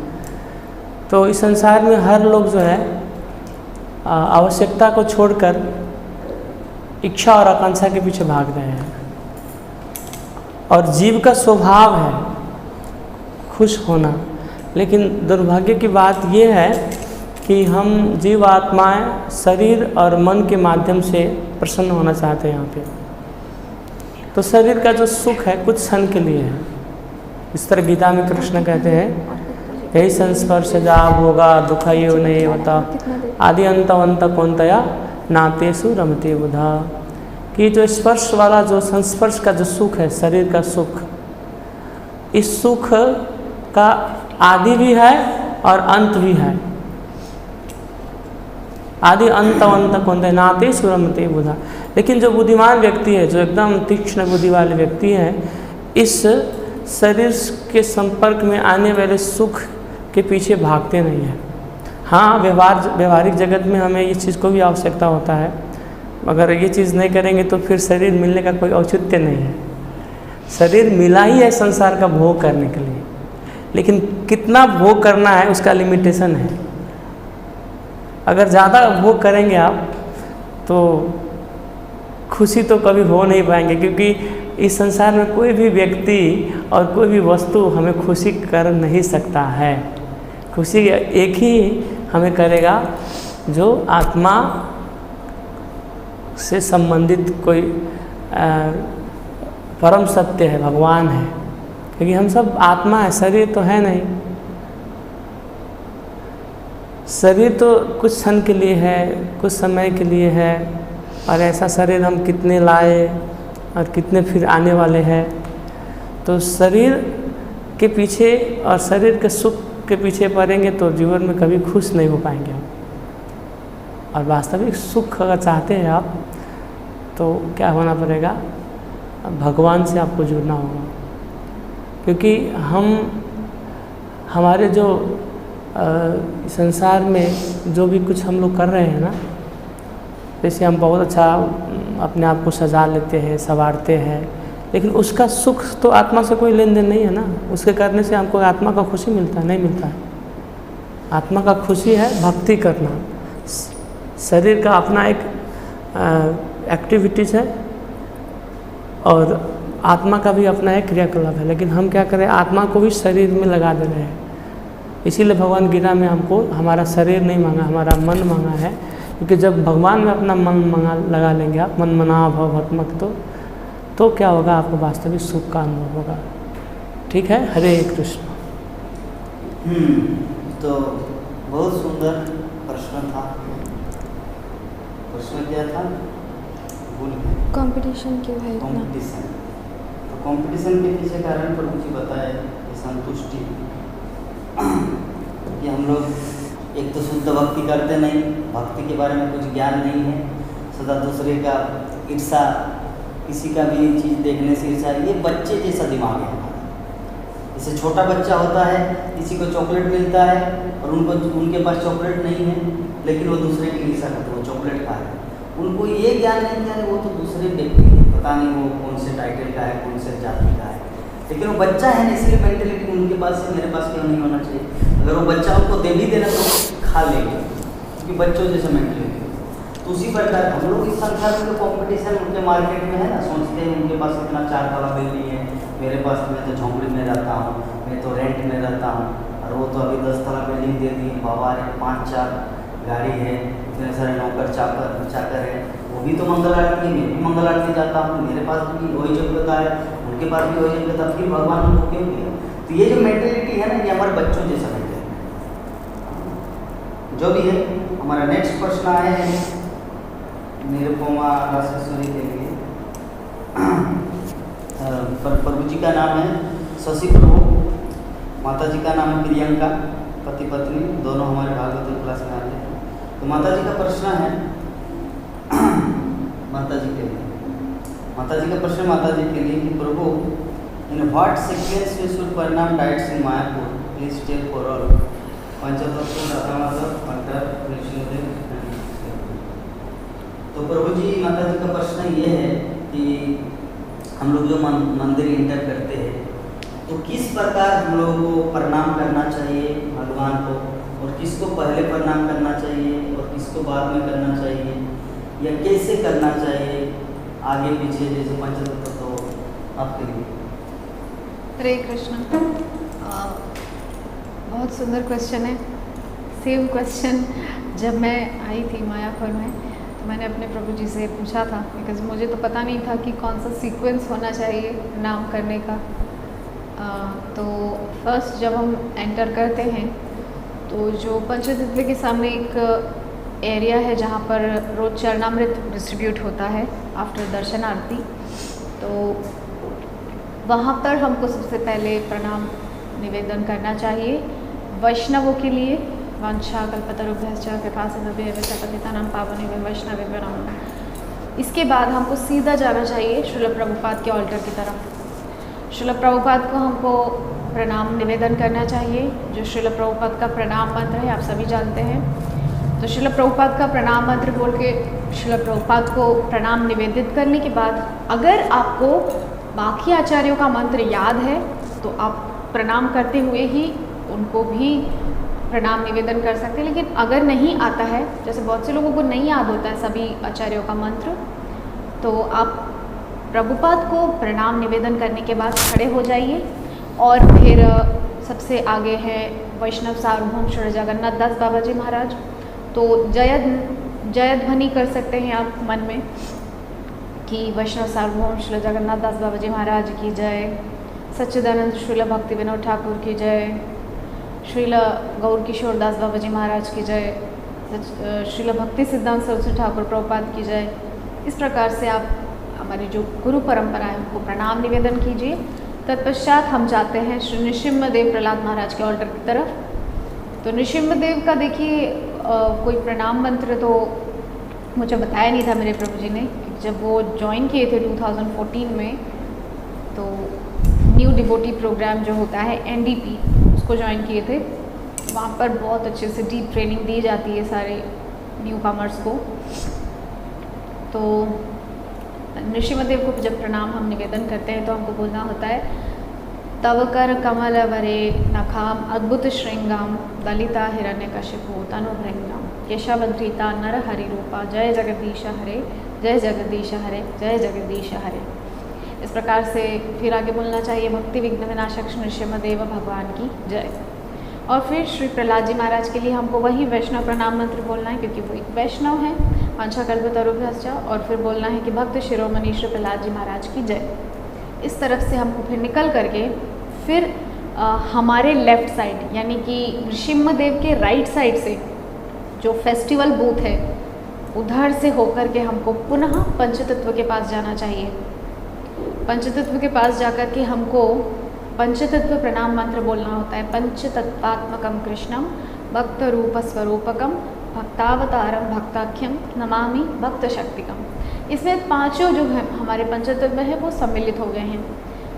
किंतु फिर भी अगर आप स्पेशली और ओबीसेंसेस देना चाहते हैं, जैसे महाप्रभु के लिए, तो आप महाप्रभु का प्रणाम मंत्र बोल सकते हैं। नमो महावदान्याय कृष्ण प्रेम प्रदाय कृष्णाय कृष्ण चैतन्य नामने गुरुत्विषे नमः, ये बोल सकते हैं। तत्पश्चात आप फिर से जो पंचतत्व प्रणाम मंत्र है वो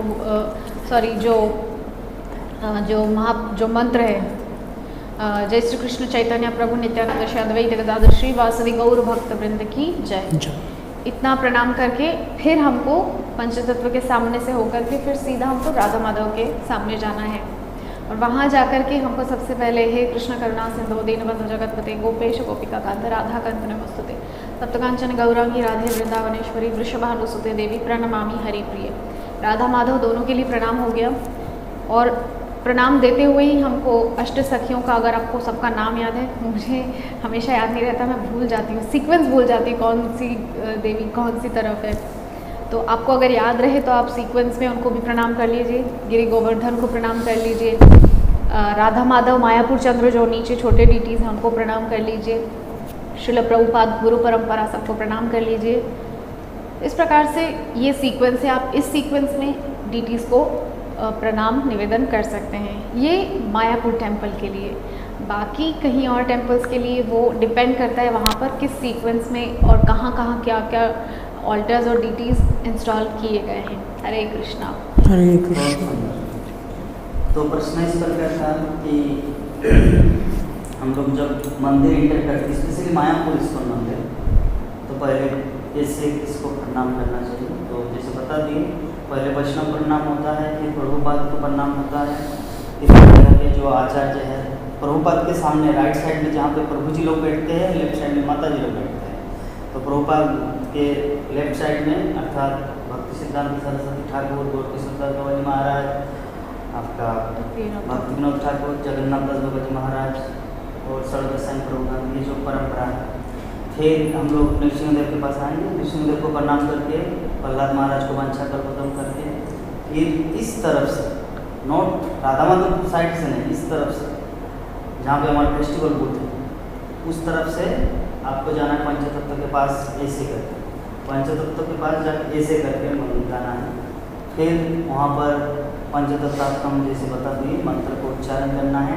फिर नमो महावदान्याय कृष्ण प्रेम प्रदाय थे, फिर जय श्री कृष्ण चैतन्य प्रभु नित्यानंद, और ये तीनों मंत्र हो गया। फिर एक बार जय ध्वनि होगा, जय श्री चैतन्य महाप्रभु की जय, नित्यानंद प्रभु की जय, देवाचार्य प्रभु गदाधर पंडित सुभाष। फिर उसी में आ जाता सब जय श्री कृष्ण चैतन्य प्रभु नित्यानंद जय ध्वनि, बोलने का जरूरत नहीं, थर्ड फोर्थ टाइम। और फिर आपको आ जाना है राधा माधव के सामने, राधा माधव हरे कृष्ण करुणा सिंधु तप्त कांचन गौरांगी। फिर जो अष्टसखी है, विशाखा जय, विशाखा देवी, ललिता देवी, इंदुलेखा, चित्रलेखा, रंग देवी, चित्रा देवी, सुदेवी, तुंगभद्रा देवी, तुलसी महारानी, गिरी गोवर्धन, मायापुर चंद्र। ठीक, इस प्रकार सबको प्रणाम करना है। प्रणाम करके अभी परिक्रमा चालू करना है, परिक्रमा चालू करना है, 4 बार परिक्रमा करना है एटलीस्ट। मैं तो मंदिर में रहता हूँ, मेरा काम सिर्फ परिक्रमा, मैं मंदिर में बैठ के नहीं। जब भी मायापुर के भी भक्तों को पता है कि कोई अगर मंदिर में घूम रहा है तो वो है जगन्नाथ देव, ठीक है। मैं सब मैं मंदिर में बैठ के जब नहीं कर सकता, क्योंकि मैं इसीलिए जब नहीं कर सकता है, इसीलिए नहीं करता क्योंकि एक भक्त ने मुरारी गुप्त प्रभु बोल के हमारे बहुत ही सीनियर ब्रह्मचारी हमारे मायापुर धाम में, जब मैं न्यू डिवोटी ट्रेनिंग 2014 में जब NDP ज्वाइन किया, उस समय प्रभु जी ने मुझे एक चीज़ बताया था कि अगर कोई राधा माधव का परिक्रमा, पंचतत्व का परिक्रमा, नृसिंहदेव का परिक्रमा, तो इसमें क्या क्या परिक्रमा होता है। नवद्वीप मंडल परिक्रमा हो जाता है अगर पंचतत्व परिक्रमा है। राधा माधव का अगर परिक्रमा करे तो पूरा ब्रजमंडल परिक्रमा हो जाता है। और नृसिंहदेव परिक्रमा करना मतलब यहाँ पे हमारा जगन्नाथ भी है, ठीक है, तो श्री क्षेत्र परिक्रमा भी हो जाता है। नृसिंहदेव जगन्नाथ सब एक ही भगवान की, तो जगन्नाथ श्री क्षेत्र परिक्रमा, नवद्वीप धाम परिक्रमा, नवद्वीप मंडल परिक्रमा और ब्रजमंडल परिक्रमा, ये तीनों परिक्रमा का फल रहता है अगर कोई। और साथ साथ में श्रील प्रभुपाद आचार्य वर्ग है, मैं तो एकदम जहाँ पे माता जी लोग फूल माला बनाते उधर से परिक्रमा करता हूँ ताकि सब आचार्य तक आ सके। तो इससे क्या होगा, पूरा पृथ्वी मंडल, ब्रजमंडल, नवद्वीप मंडल, श्री क्षेत्र, ये सब परिक्रमा हो जाता है। इस लोभ से मैं मंदिर में जब रहता हूँ सिर्फ परिक्रमा कर थक जाता हूँ। जब तक 1 घंटा हो, अगर 10 मिनट रहे तो परिक्रमा करेंगे, 1 घंटा रहेंगे तो परिक्रमा करेंगे, मंदिर में 2 घंटा रहेंगे तो परिक्रमा करेंगे, ये मेरा रूल है। बाकी भक्तगण हो सकता कोई नहीं, प्रभु जी परिक्रमा करेंगे तो मन चंचल रहेगा, भगवान को देख नहीं पाते, इसीलिए बैठ के आराम से जब करते हैं राधा माधव को देख देंगे, अच्छा है। लेकिन मेरा जो रूल आपको बता दें, क्योंकि एक दिन में मैं 2 शिकार करता हूँ, जब का भी फल मिलता है, मंदिर का भी फल मिलता है और ये सब परिक्रमा का भी फल मिलता है, इसीलिए मैं एक साथ 3 बार। खैर, नेक्स्ट प्रश्न आए हैं हमारे माता जी के लिए कि धाम जो है भगवान का स्वरूप है, मायापुर धाम, वृंदावन धाम, जगन्नाथ धाम, फिर हम लोग चप्पल क्यों पहनते हैं?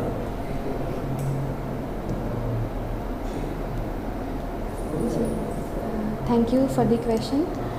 तो जैसा कि आपने पूछा है कि धाम जो है ये बहुत ही महत्वपूर्ण जगह है। Indeed it's a very important place. तो यहाँ पर कभी कभी ऐसे देखा जाता है कि कोई भक्त जो है चप्पल पहन लेता है। तो एक्चुअली चप्पल नहीं पहनना क्यों चाहिए वो मैं बताना चाहूँगी कि देखिए ये धाम है, यहाँ पर एक्चुअली इसलिए स्पेशल है क्योंकि ये माना जाता है कि यहाँ पर एक दिन किसी भी टाइम पे भगवान का वास होता था और जिस रास्ते पर अभी हम चल रहे हैं उसी रास्ते से एक दिन भगवान भी चले थे। तो उनके पूर्वक उनके ऊपर ये विश्वास से, उनके ऊपर श्रद्धा से हमें धाम में कभी ये चप्पल नहीं पहनना चाहिए। लेकिन कभी कभी due to the road condition तो और खुद को प्रोटेक्शन करने के लिए भी कोई कोई चप्पल पहन लेता है, तो इसलिए ये हो सकता है ये अपराध भी हो रहा है, लेकिन हम इसीलिए पहनना नहीं चाहिए। और हमें ये विश्वास भी मन में रहना चाहिए कि ये धाम है, यहाँ पर भगवान हम मतलब भगवान के खुद के घर में हम लोग रह रहे हैं, तो भगवान खुद हमें प्रोटेक्ट ज़रूर करेंगे। हमें किसी भी चीज़ से डरने की कोई ज़रूरत नहीं है। तो धाम में रहना ही इटसेल्फ इतना मतलब भाग्य की बात होता है।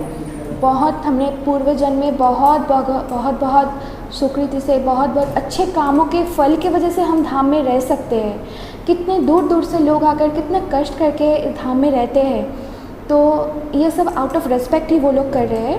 मैं भी खुद मतलब हम सब जो भी है धाम में रहते हैं, तो इतने विश्वास से यहाँ पर रहते हैं, क्योंकि यहाँ पर भगवान खुद रहते हैं और भगवान हम लोगों को ज़रूर रक्षा करेंगे। तो इसी श्रद्धा से चप्पल अगर आप नहीं भी पहनेंगे तो कोई नहीं है, कोई आपको इतना चिंता करने की ज़रूरत नहीं है।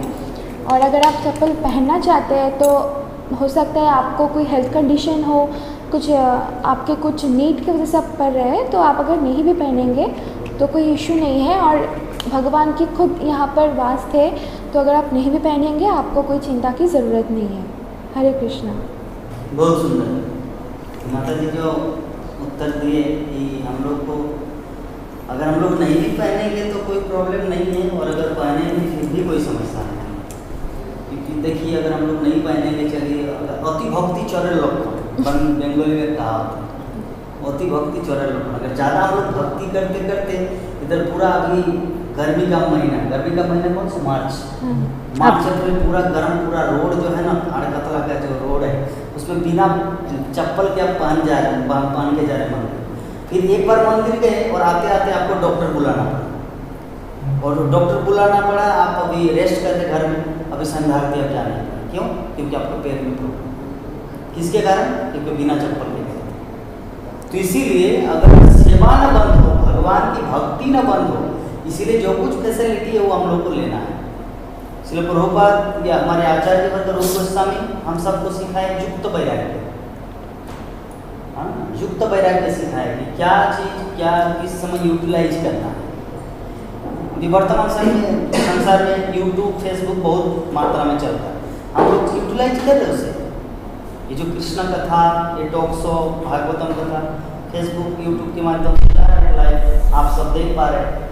तो अगर हम लोग बोलते आ रहे ये सब माया है, ये भगवान थोड़ी है, चलो इसको साइड करते हैं, तो ये तो कोई बुद्धिमानी का काम नहीं। कोई भी चीज़ भगवान की सेवा में लगाया जा सकता है। तो आप जो चप्पल पहन रहे हैं ये भी एक सेवा है। क्यों? क्योंकि इसमें आपका पैर, आपका चरण सुरक्षित है, जिसके कारण आप घर में भी सुरक्षित है, बाहर में भी सुरक्षित है, मंदिर में भी सुरक्षित है। अगर चप्पल न पहनेंगे तब तो कोई ऐसा भी कोई कांटा आपका चुभ जाए, देन व्हाट विल क्या होगा तब आप 4-5 दिन मंदिर नहीं जा पाएंगे। इसीलिए बेहतर है आप चप्पल को पहनिए। और दूसरा बात और एक इसका कमेंट भी दिया जा सकता है, जैसे मान लीजिए भगवत धाम में, गोलोक वृंदावन में भगवान के पार्षद रहते हैं, तो भगवान चप्पल पहनते हैं। उसी प्रकार उनके जो पार्षद के अंदर वो लोग भी चप्पल पहनते हैं। वो लोग थोड़ी विचार करेंगे अरे वो तो भगवान है, मैं कैसे चप्पल पहनूं। वो वैकुंठ विचार है, गोलोक वृंदावन का विचार अलग है। दो धाम दो है, एक है वैकुंठ, एक है गोलोक वृंदावन। तो अगर आप वैकुंठ विचार में जाएंगे तो विधि भक्ति कहलाता है, जिसमें आपको बहुत नियम कानून पालन करना पड़ेगा। लेकिन जब आप रागानुगा मार्ग में या उस पदांत अनुसरण करेंगे तो उतना ये सब मायने नहीं रखता। तो हमारा जो आचार्य जो है हम सबको वैदिक भक्ति से रागानुगा मार्ग में ले आने के लिए वो लोग कोशिश करते हैं। वैदिक भक्ति में हम लोग को चप्पल नहीं पहनना, एकदम चप्पल पहनना नहीं चाहिए, क्योंकि धाम है, भगवान का स्वरूप है। लेकिन जब हम लोग गोलोक वृंदावन भावे, नवद्वीप कौन है? नवद्वीप क्या है? नवद्वीप है साक्षात महाप्रभु, गौरांग महाप्रभु। तो नवद्वीप तो हम सब क्या है? हम सब उन्हीं के भक्त हैं। तो जैसे भगवान रहते उसी तरह हम लोग भी रह रहे हैं। लेकिन मंदिर जो है, पर्टिकुलर मंदिर जहाँ पे पूजा होता है वो वैकुंठ पूजा है, वो वैकुंठ है। मंदिर जो है वैकुंठ है, तो वहाँ पे हम लोग चप्पल पहन के नहीं घुस सकते। तो ये है इसका। नेक्स्ट प्रश्न हमारे प्रभु जी के लिए कि वर्तमान समय में लोगों का आँख खराब हो जाता तो चश्मा लगाता। प्राचीन काल में जब आँख खराब हो जाता था तो क्या करते थे? बहुत डिफिकल्ट क्वेश्चन है। तो प्राचीन काल में जाकर देखिए आप। प्राचीन काल में प्रश्न किस प्रकार था कि वर्तमान समय में जब किसी का मोतियाबिंद हो जाते हैं तो आँख खराब हो जाते हैं तो उसको चश्मा, काला चश्मा लगाना पड़ता है या कुछ, जिससे वो ठीक से देखता है। लेकिन प्राचीन काल में जब किसी का आँख खराब होता तो वो कैसे चलाते? हाँ, प्राचीन काल में जिस तरह अभी लोगों को विजन साइट का जो प्रॉब्लम है वो ज़्यादा कर नहीं होता था तो लोग जन्मजात ही अंधा होते थे। और जिस तरह धृतराष्ट्र था और उसका भी सॉल्यूशन दिया, मतलब शास्त्र में है कि मंत्र सिद्धि और तपस्वी की तपो से तप बल के कारण से हम उसको फिर रिकवर भी कर सकते हैं। लेकिन धृतराष्ट्र को भी ऐसा संभव था, लेकिन हम प्रकृति के विरुद्ध में नहीं जा, हमारे संत महात्मा लोग नहीं गए, तो प्रारब्ध में जो दुख है तो उसको तो भोगना ही पड़ेगा। लेकिन ऐसा नहीं है कि समस्या का समाधान नहीं था, प्राचीन युग में था। लेकिन जिस तरह अभी वर्तमान जो कली युग में लोगों को जो समस्या है, आँख बिगड़ना बचपन से, उस तरह का समस्या पहले का युग में नहीं था। क्योंकि कलयुग में तो पता ही आपको, प्रायण अल्पायु सभ्य करो इसमें जना मंद संबंध मतया मंद भाग्य उपद्रता, कि कलयुग में जो है प्राय अल्प आयु हो जाएगा, विभिन्न सारे रोग से लोग ग्रसित हो जाएंगे और इत्यादि बहुत सारे समस्या आएगा जीवन में। लेकिन और युग में इस तरह का जो समस्या हम लोग जो अभी भोग रहे हैं, उसे समस्या पहले का युग में नहीं था। और एक चीज़ जो अब चश्मा का बात कर रहे हैं, तो चश्मा कोई बड़ा एडवांसमेंट चीज़ नहीं है, ये भी हमारा संत महात्मा लोग का ही खोज है। इसका इतिहास आप पढ़ेंगे तो जो लेंस है ना, ये कैसे बना है, ये भी हमारा कोई भक्त का ही आविष्कार है, नाम मैं भूल रहा हूँ। उन्होंने कैसे चश्मा का लेंस बनाया और इसका विस्तार बाद में आधुनिक वैज्ञानिक लोग किया। और आधुनिक विज्ञान जो भी कुछ कर रहा है, इसका अर्थ नहीं कि हमारे ऋषि महात्मा ने जो किया उससे थोड़ा भिन्न है, नहीं। बताइए ऐसा कौन सा लॉ है जो हमारे गीता और भागवत में नहीं है? जैसे कि लिखिए आप टाइम ऑफ रिलेटिविटी थ्योरी पढ़िए, आप first law conservation of energy पढ़िए, कोई भी लॉ बोलिए, Newton first law, second law, third law, ये जितना भी सिद्धांत है ये सारे हमारे गीता में है। लेकिन इसको क्या किया, कलयुग में हम लोग इस पर फोकस नहीं किया, क्योंकि आज जितना भी आविष्कार और जितना भी चीज़ का रिसर्च हो रहा है, वो सारी चीज़ जो है गलत लोगों के हाथ में पड़ रहा है। इसीलिए हमारे संत महात्मा लोग जो चीज़ पहले किया करते थे, कलयुग में नहीं किया।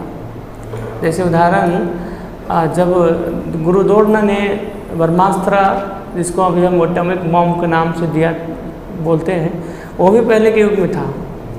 लेकिन वो एटॉमिक बम था हमारे पास, लेकिन इसको सबको ऐसा, जिस तरह अभी रसिया, यूक्रेन, भारत के पास अपना अपना ब्रह्मास्त्र है, एटॉमिक बम है, लेकिन ऐसा पहले था। लेकिन उसको यूज करते थे वही व्यक्ति जिसको प्रॉपर विजडम था, और उसी को इस चीज़ को सिखाया जाता था। जैसे गुरु द्रोण ने अपने पुत्र को सिर्फ ब्रह्मास्त्र चलाने के लिए सिखाया, लेकिन उसको फिर वापस करने के लिए नहीं सिखाया, क्योंकि पता था कि मेरा ये गलत यूटिलाइज करेगा इसको। लेकिन अर्जुन को पता था कि इसके पास विजडम है, ये जो भी चीज़ के लिए करेगा अच्छे के लिए करेगा। तो उन्होंने क्या किया था, अर्जुन को चलाने का भी और फिर रिटर्न करने का भी ज्ञान दिया था। लेकिन अभी कलयुग में देखिए हर लोग के पास मोबाइल है, ये भी एक ब्रह्मास्त्र है। लेकिन इसको कौन यूज़ करता है अच्छा से? जो व्यक्ति भक्त है, प्रॉपर कॉन्शियसनेस है। हम लोग इसमें अच्छे अच्छे ज्ञान अर्जन करते हैं और लोगों को ज्ञान देने का प्रयास करते हैं। जिस तरह बोला कि रूप गोस्वामी बोला है भक्ति रसामृत सिंधु में, अनासक्त से विषयानि था रूपा उपंजता निर्बंध कृष्ण संबंध युक्त वैराग्य उच्यते, कि हर चीज़ जो है भगवान का संपत्ति है। भूमि अपो नलो वायु खम्भ मन बुद्धि एवं। ये जितना भी शक्ति है, पृथ्वी अग्नि जल वायु, ये सब कहाँ से आया है? भगवान का भिन्न शक्ति है, पराशक्ति है भगवान का ये। और ये शक्ति से ही साइंटिस्ट लोग तो रिसर्च कर रहा है ना। इससे बिन अगर कुछ करके दिखाए तो मानूंगा मैं। गुरुपाद जी कहते एक मच्छर तो बना कर दिखाओ तुमको अपने अपने अपने केमिकल से, लेकिन वो लोग ये भी नहीं कर पाएगा, क्योंकि हर चीज़ भगवान का संपत्ति है, भगवान का शक्ति है। लेकिन हम लोग को थोड़ा little knowledge is more dangerous बोलते हैं ना। साइंटिस्ट लोग को थोड़ा कुछ पता है, कुछ किया है नहीं। आइंस्टाइन बोलते हैं Bhagavad Gita is like ocean, I take just one drop from water from Bhagavad. एक थोड़ा सा हम समझ गए। कहने का अर्थ ये है कि पहले भी बहुत सारे सुविधाएं थे जो नेचुरल तरीका से लोग को दिया था। अभी तो कुछ सिस्टम ही नहीं है हर चीज़ का। ठीक है, हरे कृष्ण। कुछ ऐड करना चाह रहे हैं? जी, देखिए पहले के समय में ऐसा इसलिए नहीं होता था क्योंकि उस समय हम एंड्रॉयड फ़ोन का नाम भी नहीं सुने। हमारे शास्त्रों में कहीं नहीं लिखा एंड्रॉयड फ़ोन नाम की कोई वस्तु हुआ करती थी। आजकल जो दिन है शुरुआत ही होती है सुबह, सबसे पहले ओ मेरा फ़ोन रात भर नहीं देखा, देखूं कितने व्हाट्सएप मैसेजेस आए। मैंने रात को एक पोस्ट किया था फेसबुक पे, चेक कर लूँ कितने लाइक्स मिले। स्टेटस मैंने रात को सोने से पहले लगाया तो देखो कितने व्यूज़ हुए, आज कितने लोगों ने देख लिया अब तक रात भर में। मतलब सबसे पहला कंसर्न हमारा उठते ही क्या होता है, चलो फ़ोन देखें। मतलब रात भर जो आराम मिला आँखों को, सुबह उठते ही उसका सत्यानाश कर देते हैं। ऐसा भी नहीं करते कि सबसे पहले उठ करके पहले अपने गुरु महाराज को याद कर लें। अरे चलो गुरु महाराज तो दूर की बात, कम से कम भगवान का नाम तो ले ले। गुरु महाराज जिनका दीक्षा नहीं हुआ है वो लोग फिर बोलेंगे कि हमारा जो दीक्षा नहीं हुआ, एटलीस्ट भगवान को तो याद कर सकते हैं। पृथ्वी देवी को प्रणाम कर सकते हैं उठने के समय कि आप पर हम दिन भर अपने चरणों से प्रहार करते हैं, आप तो भगवान की पत्नी हैं। इतना भी नहीं करते व्यक्ति, उठते से बस फ़ोन, मेरी जान मेरा फ़ोन, रात भर में बड़ी मुश्किल से इससे दूर रह पाया या रह पाई। तो देखिए सबसे पहले ये चीज़ पहले के समय में नहीं थी, इसीलिए उन लोगों का आई साइट इतना ख़राब नहीं होता था। और होता भी था तो वो कुछ उसके लिए करते थे उपाय। इस प्रकार का आहार होता था। एक चीज़ आप ये भी सोचिए ना, पहले के समय में आज की तरह आहार नहीं होता था। पेस्टिसाइड्स और क्या कुछ होता है कार्बेट, हाँ उससे पकाते हैं सब्जियों को। मतलब सब कुछ नकल चल रहा है। और पहले के समय में सब कुछ बहुत ही शुद्ध हुआ करता था, एकदम सात्विक हुआ करता था। तो पहले का आहार सात्विक था तो जीवन भी सात्विक रहता था, शरीर में कोई विकार नहीं होता था, शरीर स्वस्थ रहता था। जैसे नेत्र लेकर के जन्म लेते थे वैसे ही नेत्र लेकर के मर जाया करते थे। लेकिन आजकल ना तो खान पान अच्छा है ना हैबिट्स अच्छी हैं, फ़ोन में पूरा जीवन गुजर जा रहा है इंसानों का। तो इसीलिए आप देखेंगे 3-3 साल के बच्चों को मैंने देखा है, इतना मोटा मोटा चश्मा रहता है, इतना मोटा चश्मा कि उनका चेहरे का सारा तेज चला जाता है उस चश्मे के पीछे। तो इसीलिए हमें अपनी आदतें सुधारनी है। जितना हो सके हमको रात को सोने से पहले करीब 1 घंटा पहले फ़ोन से दूरी बना लेनी चाहिए। और उठते ही फ़ोन को नहीं देखना है। सबसे पहले उठ कर के अपने गुरु महाराज का प्रणाम मंत्र बोल के उनको प्रणाम निवेदित करना चाहिए। फिर कर दर्शन करना चाहिए, पृथ्वी देवी को प्रणाम करना चाहिए। फिर अपनी जो नहाने धोने की जो प्रक्रिया है, कार्यकलाप है, उसमें लग जाना चाहिए। फ़ोन देवता को स्पर्श नहीं करना चाहिए। फ़ोन देवता को आप देखिए 9 साढ़े 9 बजे तक, जब आप थोड़ा फ्री हो जाएं। ठीक है, तो आदतें सुधार लेंगे, खान पान सुधार लेंगे तो वैसे ही सब कुछ अच्छा हो जाएगा। और एक चीज़ मैं यहाँ पर बोलना चाहूँगी, ये महत्वपूर्ण प्रश्न नहीं है कि पिछले ज़माने के लोग चश्मे नहीं लगाते थे या क्या करते थे। महत्वपूर्ण ये है कि पहले भी लोग मर रहे थे, आज भी लोग मर रहे हैं। तो इस आवागमन से कैसे मुक्ति पाई जाए, कृष्ण भक्ति कैसे प्राप्त हो, इस मुद्दे पर चर्चा की जाए। आँखों का चश्मा कैसे उतारा जाए, या पहले के लोग चश्मा नहीं लगाते थे, ये जीवन का मुद्दा नहीं है। ठीक है, जीवन का जो असली मुद्दा है वो ये है कि इस जन्म मृत्यु जरा व्याधि के इस चश्मे लगाने की जड़ से, इसको जड़ से कैसे ख़त्म किया जाए चश्मा लगाने को, जड़ में जाइए ना आप। क्यों पुराने लोग नहीं लगाते थे, आजकल के लोग लगा रहे? जड़ से खत्म कीजिए, चश्मा लगाना ही नहीं पड़े, आना ही नहीं पड़े इस शरीर में फिर से। इसका प्रयास कीजिए, कृष्ण भक्ति कीजिए और प्रसन्न रहिए। हरे कृष्ण। हरे कृष्ण। बहुत सुंदर।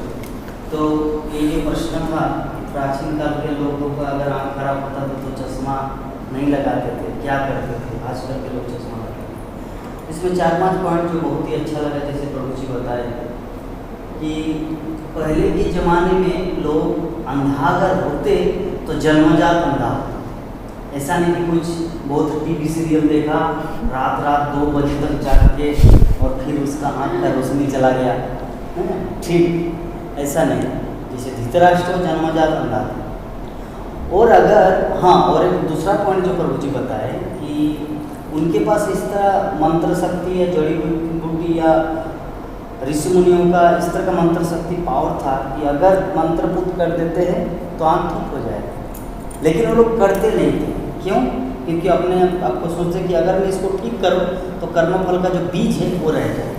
इसीलिए मैं पिछले जीवन में हो सकता कुछ ऐसा पाप किया था जिसके फलस्वरूप मुझे रिजल्ट मिला, तो क्यों ना इसको ऐसे ही चलते रहना है ताकि कर्मफल मेरा मिल जाए। कि प्राचीन काल में ऐसा होता था, जिसके कारण उसको चश्मा नहीं लगाना पड़ता था।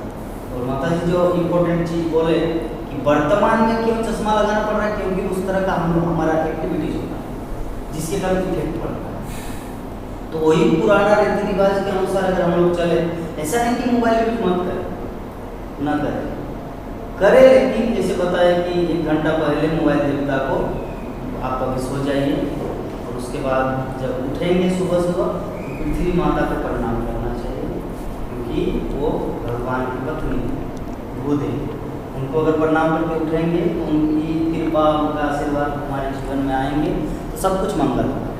ठीक है, तो समय सीमा जो हमारा ख़त्म होने जा रहा था, एक प्रश्न लास्ट में माता जी का लेंगे फिर, क्योंकि प्रभु जी का ये बहुत ही इम्पोर्टेंट क्वेश्चन है, और उसके बाद आज की हमारा जो सेशन है उसको विराम देंगे। माता जी का प्रश्न, माता जी के लिए प्रश्न है। किसने प्रश्न किया? कृष्ण महंती। हरे कृष्ण माता जी, मायापुर जाने का बहुत इच्छा है और राधा माधव की सेवा करने की भी बहुत इच्छा है मन में, हमेशा के लिए जाने का इच्छा है, लेकिन क्या क्या स्टेप फॉलो करूं so that Radha Madhav will call? क्या क्या मैं पालन करूं अपने जीवन में कि राधा माधव मुझे बुलाए? I want the answer in I am in your live session. मुझे अभी ये क्वेश्चन का आंसर चाहिए, क्योंकि मैं अभी लाइव में ये प्रोग्राम को देख रहा हूँ। हरे कृष्णा। तो ये आपके मन में जो ये भाव आए हैं कि आपको मायापुर आना है, आपको राधा माधव का सेवा करना है, मतलब मुझे तो ऐसे लग रहा है कि आपका मन में ये भाव आए, इसी से भगवान ने आपको आशीर्वाद दे दिया है और बहुत जल्दी आप आने वाले हैं। क्योंकि ऐसे बहुत से लोग हैं, इनफैक्ट ऐसे बहुत से लोग मायापुर में हैं जो इसकी मायापुर में जो वो रह रहे हैं इसकी इम्पोर्टेंस उनको पता नहीं है, और ऐसे बहुत से लोग हैं जिनके पास ये मौका है, वो आना चाहते हैं, मतलब उनके पास मौका है कि वो आ सकते हैं, बट स्टिल वो नहीं आ रहे हैं, उनको कुछ दूसरा इम्पोर्टेंट काम है। लेकिन इन सब के बावजूद आपके मन में ये इच्छा है कि आप यहाँ पर आए, आप गौरांग के जो ये स्थान है, इतना एकदम गुरु गौरांग के मतलब चैतन्य महाप्रभु के जो घर है, आप उनके पास रहना चाहते हैं, और महाप्रभु इतने दयावान हैं, तो आपने जो ये आपके मन में जो डिज़ायर आया है, तो ये इटसेल्फ मुझे लग रहा है कि भगवान इसको ज़रूर ग्रांट करेंगे। लेकिन ये जो आप यहाँ पर आना चाहते हैं, इस धाम में रहने की बहुत सारी रूल्स है, और यहाँ पर आने के लिए पहले भी आपको बहुत सी कठिनाइयों का सामना करना पड़ सकता है। पहले तो आपको भक्ति में बहुत ही मतलब मन में भक्ति के अलावा आपको एकदम डीपली डिवोशनल लाइफ मेंटेन करना चाहिए, ताकि अगर जब आप यहाँ पर आए आप कोई भी गलती ना करें, क्योंकि जैसे कि ये भगवान की बात है, भगवान की जगह है, तो आपको भगवान की जो जैसे ये जगह है, तो मतलब आप भगवान के पास रह रहे हैं, लेकिन आपको अगर कोई गलती कर ली तो वो एकदम डायरेक्टली भगवान आपको दे मतलब भगवान के एकदम नज़र में आ जाएगी। तो पहले आपके मन में ये एकदम स्ट्रिक्ट होना चाहिए कि मैं यही करूँगी, मैं टोटली डिटरमाइंड हूँ दैट मुझे वहाँ जाना है, मुझे ऐसे रहना है, मेरी लाइफस्टाइल को ऐसे करना है। जब आप इन सब चीज़ों में मतलब आप टोटली खुद को कंट्रोल कर लेंगे, आपके लाइफस्टाइल, आपका जो मतलब डिवोशनल लाइफ है, आप खुद टोटली कंट्रोल कर लेंगे, आप स्टेप बाय स्टेप एकदम डिवोशनल लाइफ में आगे बढ़ चुके हैं, तब भी आपको ज़रूर यहाँ पर आना चाहिए। और यहाँ पर आकर भगवान की जो आप सेवा करना चाहते हैं तो वो भी मुझे लग रहा है कि भगवान उसके लिए भी आपको ज़रूर मर्सी जो है ज़रूर शेयर करेंगे आपके ऊपर, क्योंकि वो तो दयावान है, वो सबको ही दया देते हैं। उनके दया के बिना हम लोग तो एक पानी भी मतलब एक पत्ते भी इस दुनिया का उनके इच्छा के बिना नहीं चलते हैं।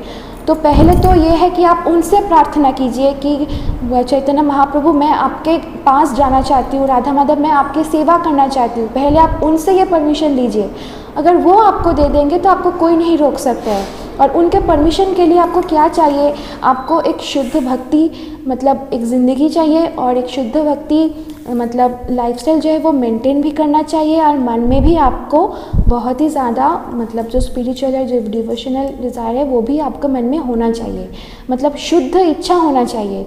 ऐसा कि नहीं कि मुझे मैं यहाँ जाऊँगी तो इसके बदले में मुझे कोई प्रॉफिट होगा। ये जो लॉस एंड प्रॉफिट के इसके आगे आप आकर एक मतलब सेल्फलेस मतलब इसका कोई प्रॉफिट बिना प्रॉफिट का आप एक मतलब डिटर्मिनेशन बनाइए अपने मन में कि इसीलिए मुझे बस शुद्ध भक्ति चाहिए, मुझे सिर्फ भगवान की सेवा करना चाहिए, बस इसीलिए मुझे यहाँ पर जाना है। तो मुझे लगता है कि इसके अगर आपके मन में ऐसे विचार होंगे तो भगवान जी ज़रूरी आपको यहाँ पर बुलाएंगे और आपका जर्नी भी बहुत ही अच्छा होंगे और आप यहाँ पर आकर भी बहुत अच्छे से रह सकते हैं। हरे कृष्ण। बहुत सुंदर। तो माता जी इतने सुंदर तरीके से डीपली फिलोसॉफिकली इमोशनली स्पिरिचुअली हर तरीके से समझा दिए कि कैसे आपको धाम में आना है, कैसे आपको धाम में आने के लिए तैयारी करना है। क्योंकि अगर मन में इच्छा रहे तो भगवान जरूर पूरा करेंगे। क्योंकि जैसे माता जी बताए भगवान की इच्छा के बिना पत्ता नहीं मिलता, गिलास में पानी पीने वो भी नहीं उठा सकते, हाथ में वो भी दम नहीं है अगर भगवान हम लोग को शक्ति संचार न करे तो मायापुर धाम आना तो बहुत ही दूर की बात है। इसीलिए मन में ऐसा भक्ति भावना जगाइए और भगवान से प्रेम मतलब प्रार्थना कीजिए। एक्चुअली भगवान आपका उद्देश्य देखते कि तुम किस लिए आते हो, यहाँ पे आपका आने का कारण क्या है। खैर इच्छा रहने से कोई भी कारण है भगवान वो इच्छा पूर्ण करते, क्योंकि भगवान वांछा कल्पतरु है। अगर कोई धनवान बनने के लिए धाम आना चाहे ओके कम, अगर कोई शुद्ध भक्ति प्राप्त करना चाह रहे वो भी ठीक है। सबके लिए भगवान सर्वदयामय है। तो सर्वदयामय हमारे भगवान श्री चैतन्य महाप्रभु भगवान श्री कृष्ण, और वर्तमान स्थिति में अभी ही हमारे मायापुर टीवी भी सर्वदयामय है, जो सारे दुनिया के लोगों को कृष्ण कथा सुनाने का सबसे बड़ा सुयोग प्रदान कर रहे हैं, है ना। सारे दुनिया के लोग मायापुर धाम आना चाहता है और मायापुर टीवी का जो आयोजन है यहाँ पे जो भक्तगण इतना सुबह से लेकर 3 बजे से उठते हैं, परिश्रम करते हैं, मंगल आरती में कैमरा लगाना, ये करना वो करना, रात को अभी देखिए 9:30 बज गया, कौन कहाँ से अभी वो लोग घर जाएंगे। सिर्फ पूरा भक्तगण परिश्रम करते हैं दुनिया को कृष्ण या महाप्रभु की ये जो लीला कथाएं महाप्रभु की ये मायापुर धाम की महिमा को प्रचार प्रसार करने के लिए कितने लगे हुए हैं। तो हम आभार व्यक्त करते हैं हमारे पूरा मायापुर टीवी टीम को, जिन्होंने आज का ये जो हमारा नया स्टूडियो में पहला प्रोग्राम करने का जो सौभाग्य हम सबको प्राप्त करने को दिया, इसलिए मैं बहुत बहुत हृदय से धन्यवाद देता हूँ। हरे कृष्णा कृष्णा कृष्णा कृष्णा हरे हरे, हरे राम